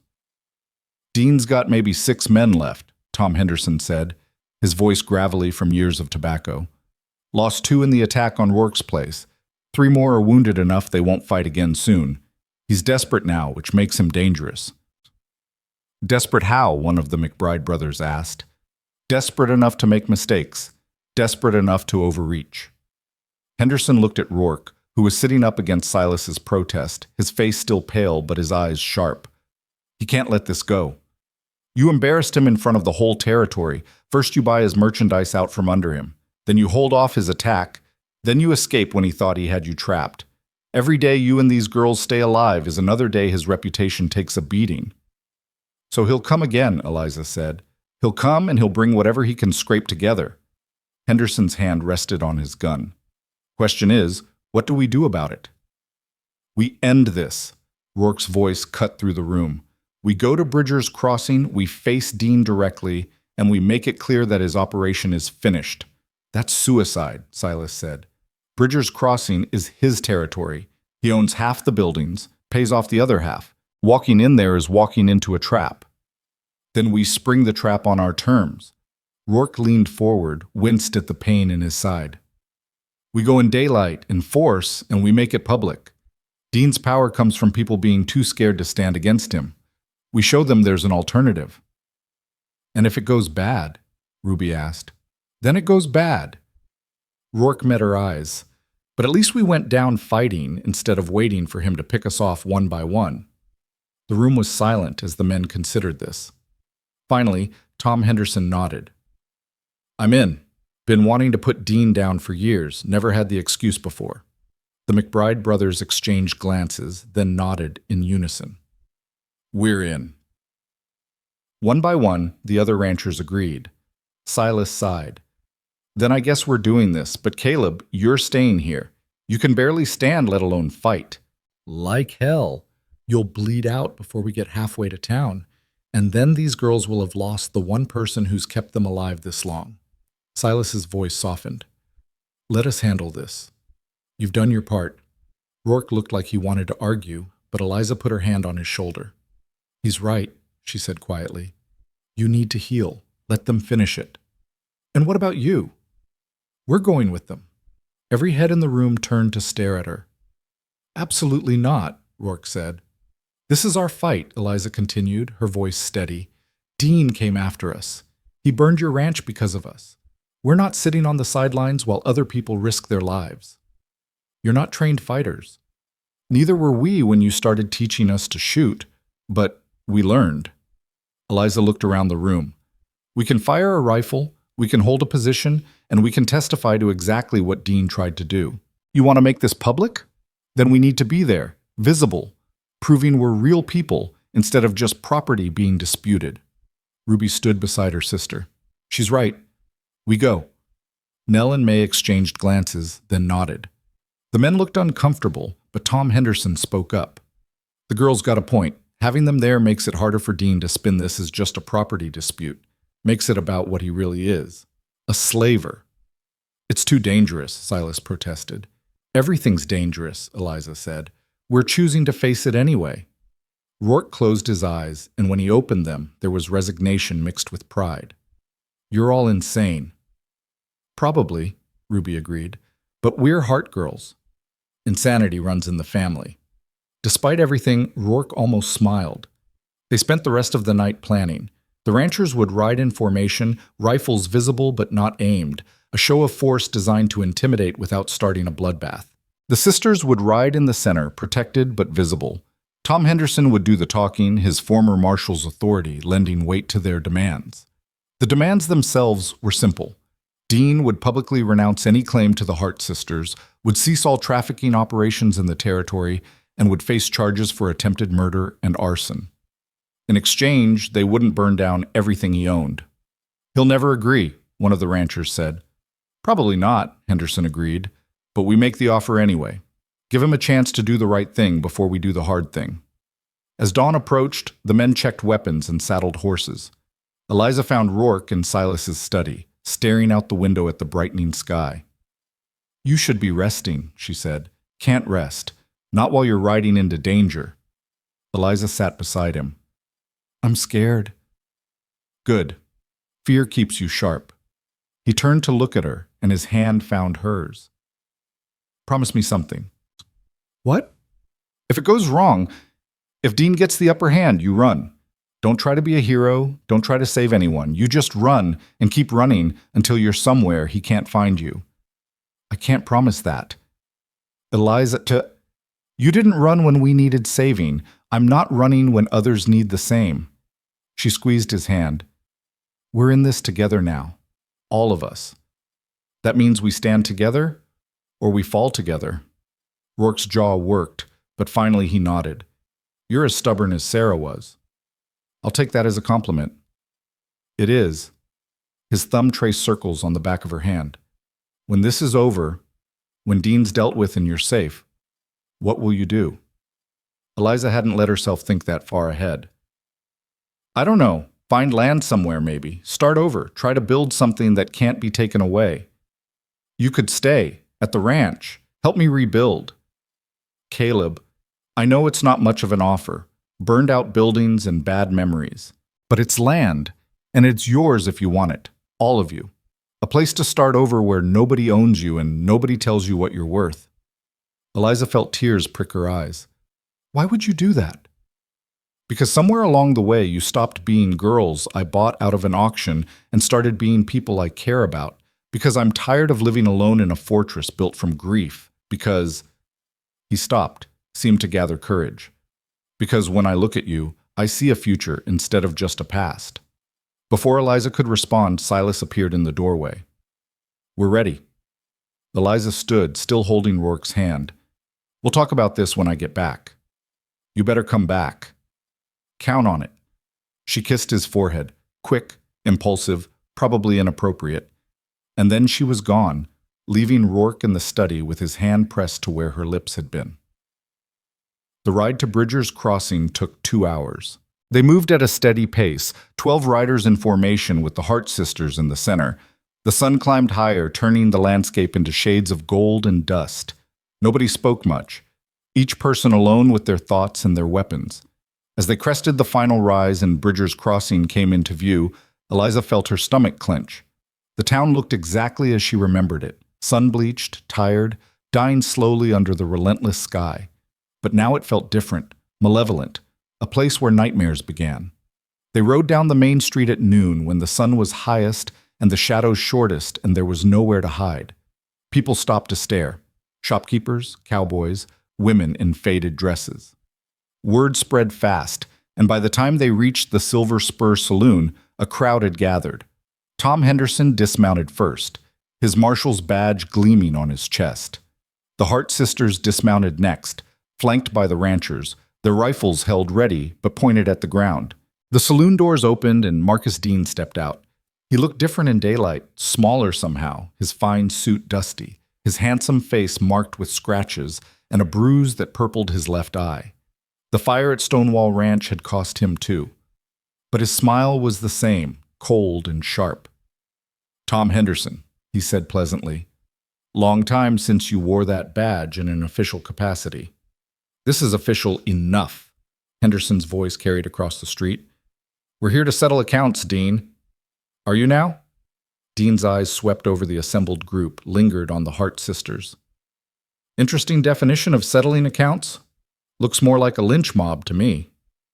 We're giving you a choice, Henderson continued. You publicly renounce any claim to these girls, you shut down your trafficking operation, and you answer for attempted murder and arson. Do that, and we walk away peacefully. Dean laughed. And if I refuse? Then we take you down the hard way. The crowd had grown larger, people pressing close to hear. Eliza recognized some faces from the auction, men who'd bid on her sisters, men who'd looked at them like property. Now they looked uncertain, caught between Dean's authority and the rancher's guns. You've got no legal standing, Dean said. Those girls were part of a legitimate debt collection. I've got documentation. You've got forged papers and bribes, Henderson shot back. But even if your claim was legal, which it's not, you lost it when you tried to murder Caleb Rourke and burn down his ranch. Can't murder a man who's still alive. Dean's smile widened. Where is Rourke, anyway? Too cowardly to face me himself? Ruby's rifle came up before anyone could stop her. You want to test how cowardly we are? Her voice was pure venom. Say the word. Dean raised his hands in mock surrender. Easy, girl. No need for violence. There's every need. Ruby's finger rested on the trigger. You trafficked us. Tried to burn us alive. You don't get to walk away from that. I'm a businessman conducting business. You're a slaver. Eliza stepped forward, her own rifle steady. And everyone here knows it. How many girls have you sold, Dean? How many families destroyed? How many lives ruined so you could make a profit? Murmurs ran through the crowd. Dean's expression hardened. Careful, Miss Hart. Accusations like that can get you hurt. Is that a threat? It's a promise. Tom Henderson moved between them. Last chance, Dean. Take the deal or face the consequences. Dean looked at the ranchers, at their rifles, at the crowd watching with increasing hostility. For a moment, Eliza thought he might actually back down. Then he smiled. Gentlemen, he called to the second-floor windows of the saloon. 5 rifles appeared, aimed down at the street. I believe the consequences are mine to deliver, Dean said softly. And everything went to hell. The first shot came from the saloon's second floor, kicking up dust 2 inches from Tom Henderson's boot. The street erupted into chaos, people screaming and scattering, the ranchers diving for cover, horses rearing and bolting. Eliza grabbed May and pulled her behind a water trough as bullets tore through the air where they'd been standing. Ruby returned fire immediately, her rifle cracking 3 times in rapid succession. One of Dean's shooters jerked backward from the window, his weapon clattering to the street below. Get to the mercantile, Henderson shouted, firing his revolver at the saloon. Cover behind the wagons. The Hart sisters ran in a crouch, bullets snapping past their heads, the air filled with gun smoke and the acrid smell of fear. They reached the mercantile's porch just as glass exploded from the window above them. Nell screamed, covered her head with her arms. Eliza pulled her close. You're okay. You're okay. But they weren't okay. They were pinned down in the middle of a gunfight, outmatched and exposed, and Dean's men had the high ground. The McBride brothers had taken position behind an overturned wagon, trading shots with the saloon. Tom Henderson and 2 other ranchers were using the blacksmith shop for cover, their rifles picking off targets whenever Dean's men showed themselves. But it wasn't enough. Dean had disappeared back into the saloon, and more shooters were appearing, not just at the windows but from alleyways and doorways. Men he'd clearly positioned in advance because he'd known this confrontation was coming. He planned this, Ruby said, her voice tight with fury. He wanted us to come here. Then we gave him exactly what he wanted.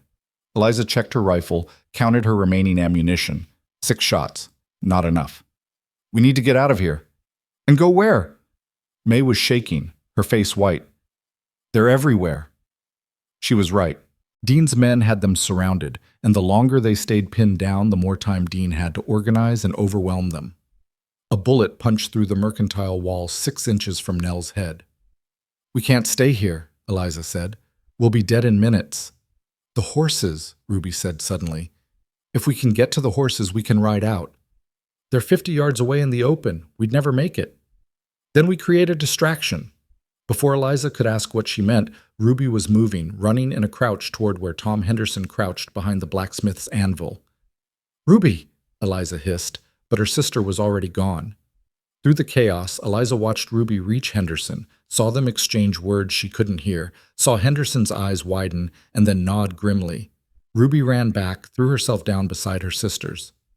What did you do? Eliza demanded. Henderson's going to rush the saloon with the McBrides and 2 others, draw fire to the front. When they do, we run for the horses and get the hell out of here. That's suicide for them. They know. Ruby's jaw was set. Henderson said better him than you, said he's lived his life and you haven't. Eliza felt something crack in her chest. No, there has to be another way. There isn't, not unless you want all of us to die here. May grabbed Eliza's hand. We have to let them. We have to survive this. Nell was crying silently, her shoulders shaking. Eliza looked at the men preparing to charge the saloon. Good men, brave men, men who'd come here because they believed in something beyond profit and power. Men who were about to die so 4 girls they barely knew could escape. When they move, we run, Ruby said. No hesitation, no looking back. Agreed? Eliza couldn't speak. She just nodded. Tom Henderson stood up behind the anvil, raised his hand. The McBride brothers flanked him. Two other ranchers took positions at their backs. Henderson looked across the street at the Hart sisters one last time. Then he charged. 5 men running full out toward the saloon, guns blazing, voices raised in a yell that was half battle cry and half prayer. Dean's shooters focused fire on them immediately, and the sound was like thunder, continuous and deafening. Now! Ruby grabbed May's arm, hauled her upright. Run! They ran, 50 yards of open street that felt like 50 miles. Bullets cracked past them, close enough Eliza could feel the air split. She heard May sobbing as she ran, heard Nell's ragged breathing, heard Ruby cursing in a continuous stream. The horses were tied outside the general store, terrified by the gunfire but still there. Eliza reached her mare first, grabbed the reins, swung into the saddle. Ruby was already mounted, pulling May up behind her. Nell struggled with her horse until Eliza leaned over and steadied the reins. Go! Ruby shouted. They spurred their horses into a gallop just as Dean appeared in the saloon doorway, his face twisted with rage. Stop them! He screamed. Bullets chased them down the street, but the horses were fast and fear made them faster. They thundered past the last buildings of Bridger's Crossing, past the place where their nightmare had begun, out into the open country where at least they could see death coming. Behind them the gunfire continued, and then, abruptly, stopped. Eliza pulled her horse up, her heart hammering. Ruby circled back, breathing hard. What are you doing? Ruby demanded. We need to keep moving. Henderson and the others are either dead or captured. There's nothing we can do. We can't just leave them. We don't have a choice. Ruby's voice cracked. They bought us time. If we waste it, they died for nothing. May was crying openly now, her arms wrapped around Ruby's waist. Nell had gone silent again, her face blank with shock. Eliza looked back at Bridger's Crossing, at the smoke rising from the gunfight, at the town that had nearly killed them twice. Then she heard it. Hoofbeats, coming fast from the north. Riders, Nell whispered. They wheeled their horses around, rifles coming up, ready for one last stand. But the riders weren't Dean's men. Caleb Rourke led them, pale, bleeding through his bandages, barely staying in the saddle, but still there, still coming. Behind him rode Silas Crowley and his son Danny, and behind them at least 20 more men, ranchers and cowboys, and townspeople from the outlying settlements. Rourke pulled up beside Eliza, his eyes fierce despite the pain written on his face. You're supposed to be resting, she said, her voice shaking. And you're supposed to be safe. His hand found hers. Heard the shooting, couldn't stay behind. You can barely ride. Good thing I don't have to ride far. He turned to Silas. How many? 23 counting us. Maybe more coming. Silas's expression was grim. Word spread fast once we started riding. Turns out a lot of people have been waiting for someone to stand up to Dean. Then let's finish this. Rourke urged his horse forward, and the others followed, a small army riding toward Bridger's Crossing with the afternoon sun at their backs. They entered the town at a walk, rifles visible, spread out across the full width of the street. The crowd that had scattered during the gunfight was creeping back, watching from doorways and windows. The saloon doors stood open. Bodies lay in the street, 2 of Dean's men, one of the ranchers who'd charged with Henderson. But Henderson himself was still alive, sitting against the wall with blood on his shoulder, his gun still in his hand. The McBride brothers stood over him, their rifles trained on the saloon. Dean's inside, one of them called, barricaded himself with his remaining men. Rourke dismounted slowly, every movement clearly costing him. How many? 4, maybe 5. They've got hostages, the bartender, and a woman. Of course they do. Rourke walked to the saloon entrance, his hand resting on his gun. Marcus, time to talk. Silence. Then Dean's voice, muffled but clear. You should be dead, Rourke. Takes more than a bullet to kill me. You should know that by now. Come in here and I'll put enough bullets in you to finish the job. That's not how this ends. Rourke's voice was steady, carrying across the silent street. You're outmanned and surrounded. Your operation's finished, your reputation's destroyed, and every minute you stay in there, more people arrive who want to see you hang. So here's what's going to happen. You're going to release the hostages, surrender your weapons, and face justice. Dean laughed. but it sounded hollow. Justice? From who? Tom Henderson's washed-up badge? There's no law here except what I make. Then we'll make new law. Rourke gestured to the crowd that had grown around them. Every person here has a story about you, Dean. Someone you cheated, someone you threatened, someone you hurt. You've spent years building power on fear, but fear only works until people get more scared of staying silent than speaking up.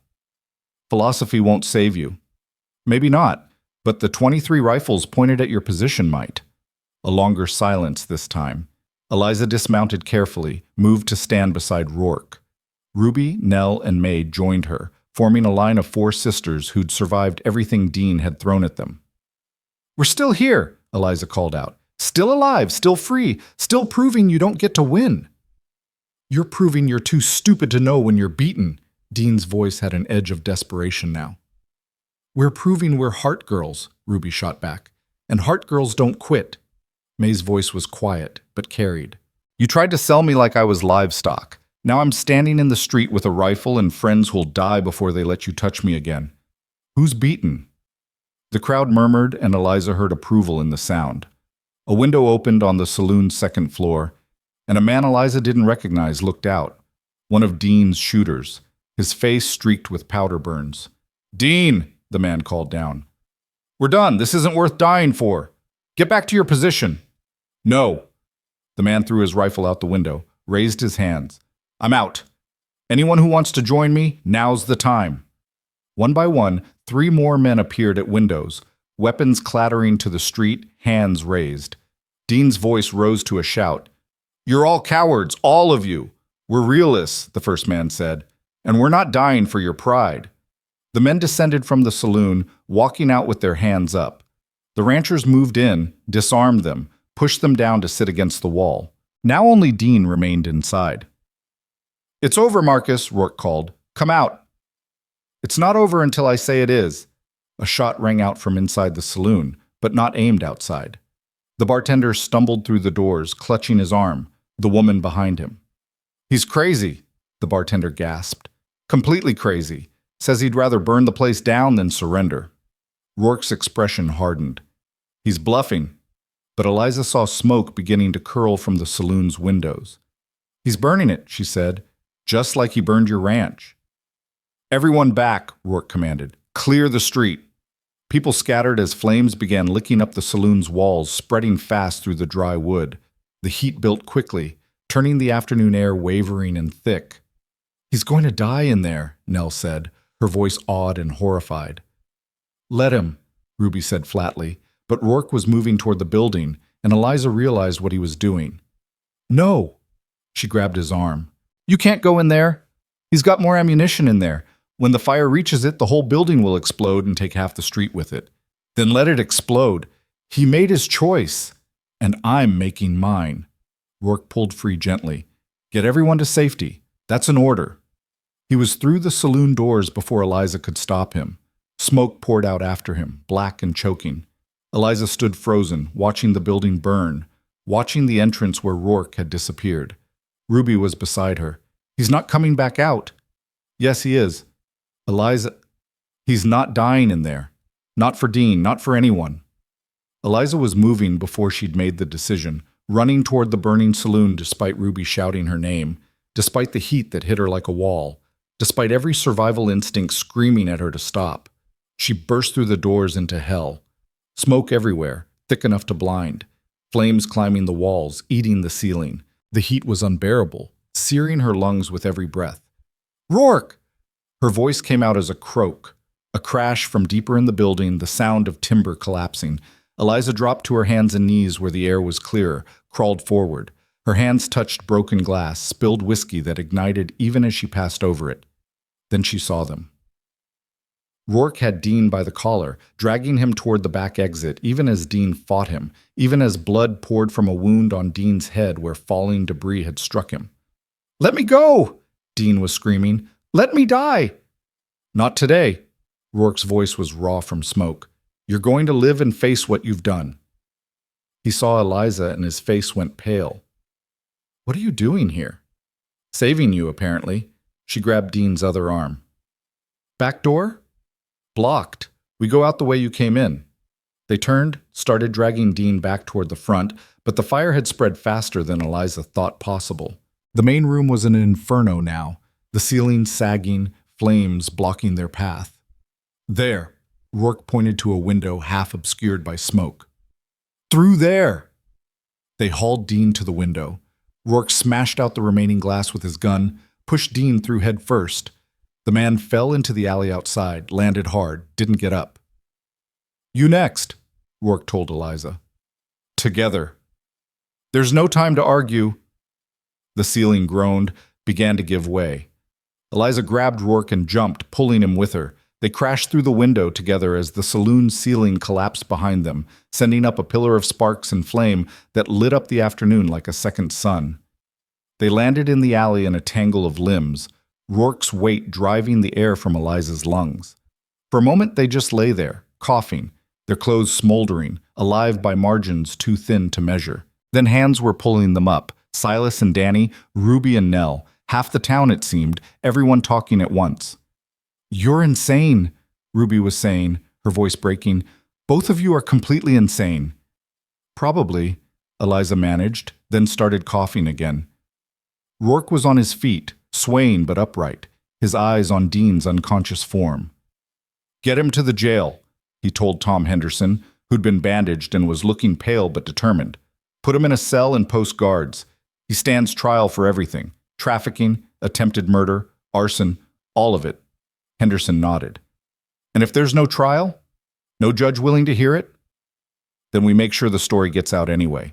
Every newspaper from here to Denver, every settlement, every town. We make him famous for all the wrong reasons, and we make damn sure everyone knows what happens when you trade in human lives.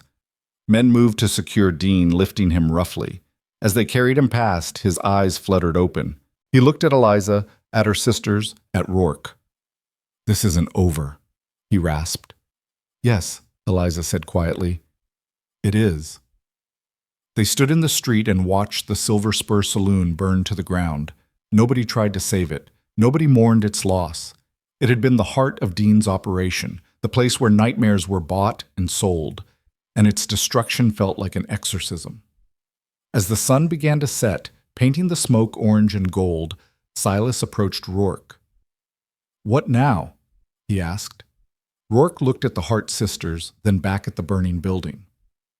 Now we rebuild, not just buildings, everything. This territory's been sick for a long time. Time for it to heal. That's a tall order.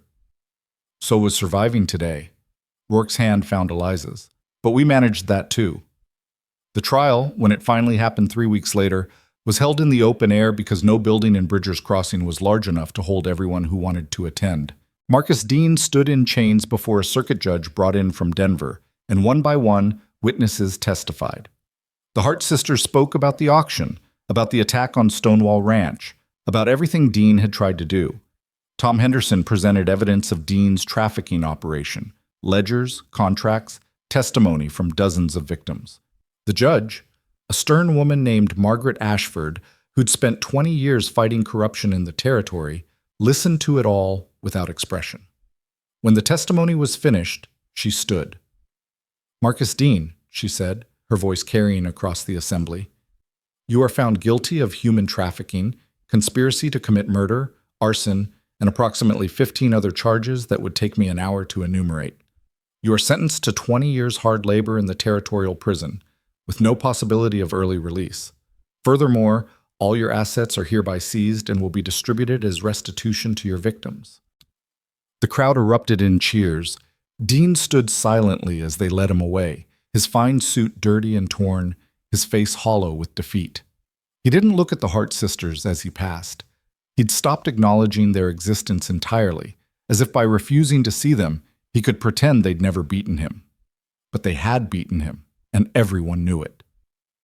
After the sentencing, Eliza found Rourke standing apart from the celebration, looking out over the land that stretched endlessly in every direction. How's the wound? She asked. Healing, slowly. He glanced at her. How's your family? Alive. Together. Arguing about what to do next, which means we're back to normal. She joined him in looking at the horizon. Ruby wants to start a stable. says she's done with people and prefers horses. Nell wants to design buildings, says the territory needs better architecture. And May wants to go to medical school, which might actually be possible now that Dean's assets are being distributed to victims. And you? Eliza was quiet for a moment.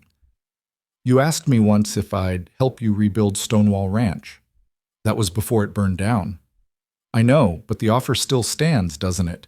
Land, a fresh start, a place to build something that can't be taken away. Rourke turned to face her fully. It stands for all of you. Ruby's going to want the best stable in the territory. She'll have it. Nell's going to want to redesign half the buildings. I'm counting on it. May's going to need money for school. Already set aside from Dean's restitution. Eliza searched his face, saw the hope there carefully guarded but unmistakable. And what about us? You and me. What about us? You said when you looked at me you saw a future instead of a past. I did say that. I'm holding you to it. Eliza stepped closer.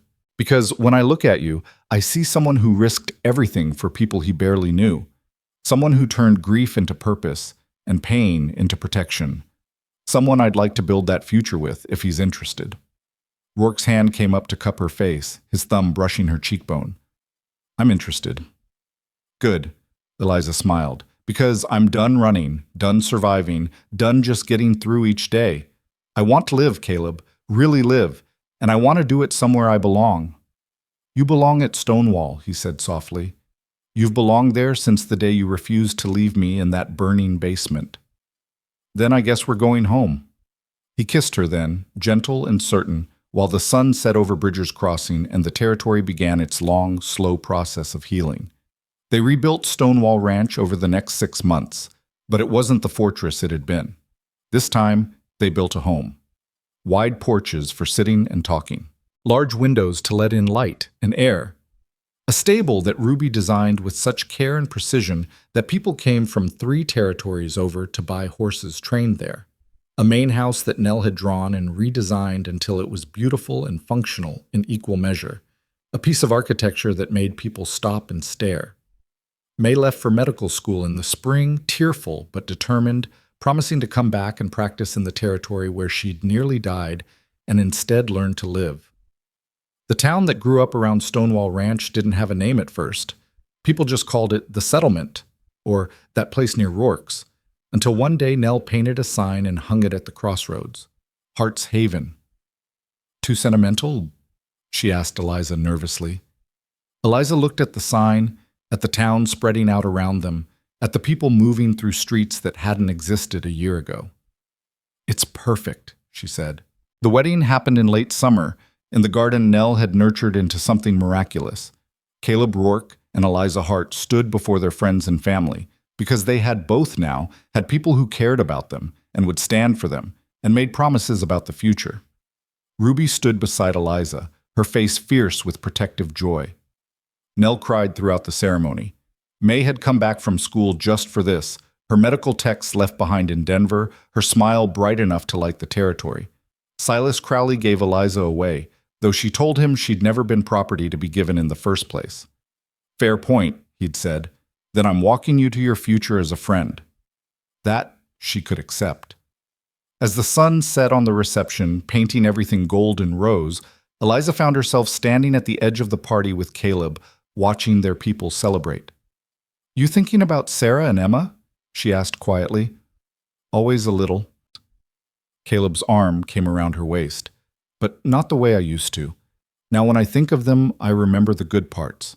The laughter, the love, the way Sarah used to sing while she cooked, even though she couldn't carry a tune. The way Emma used to collect rocks and tell me elaborate stories about where each one came from. They'd be proud of you, of what you built here. They'd be proud of what we built. He turned to face her. This wasn't me, Eliza. This was us, you and your sisters, and everyone who decided fear wasn't good enough anymore. And Dean's still in prison where he belongs. 20 years, hard labor. He won't see freedom until he's an old man if he sees it at all. Eliza thought about that day in Bridger's Crossing, about the auction that had nearly destroyed them. It felt like a lifetime ago, like something that had happened to different people in a different world. "You know what the best revenge is?" she said. "What?" "This. All of this." She gestured to the celebration, to the town, to the life they'd built from ash and determination. "He tried to sell us, and instead we created something he could never buy. We won by refusing to let him define us." "Heart's Haven," Caleb said, testing the name. "A place where people who've lost everything can find something again. A place where families are chosen, not just born. A place worth fighting for. A place worth living for." Ruby appeared at Eliza's elbow, slightly drunk and radiantly happy. "Stop being sentimental and come dance. Nell's teaching everyone some Philadelphia thing she learned from Sarah's books, and it's chaos." Eliza laughed, let herself be pulled into the celebration. Caleb followed, and they danced in the garden as stars appeared overhead, as music played and people laughed and the night grew gentle around them. Later, much later, when the party had wound down and guests were finding places to sleep, Eliza stood on the porch of the house she'd helped build and looked out over Heart's Haven. Lights glowed in windows, smoke rose from chimneys. The stable Ruby had designed stood strong and beautiful against the night sky. Somewhere in the distance, a coyote called. Another answered. The sound that had once meant danger now just meant wild things living their wild lives, no threat to anyone behind these walls. Caleb joined her, 2 cups of coffee in his hands. He'd learned she liked it in the evening, liked the ritual of sitting together and talking about everything and nothing. "What are you thinking?" he asked. "That we did it. Against every odd, against everything Dean threw at us, against the whole world telling us to give up. We did it."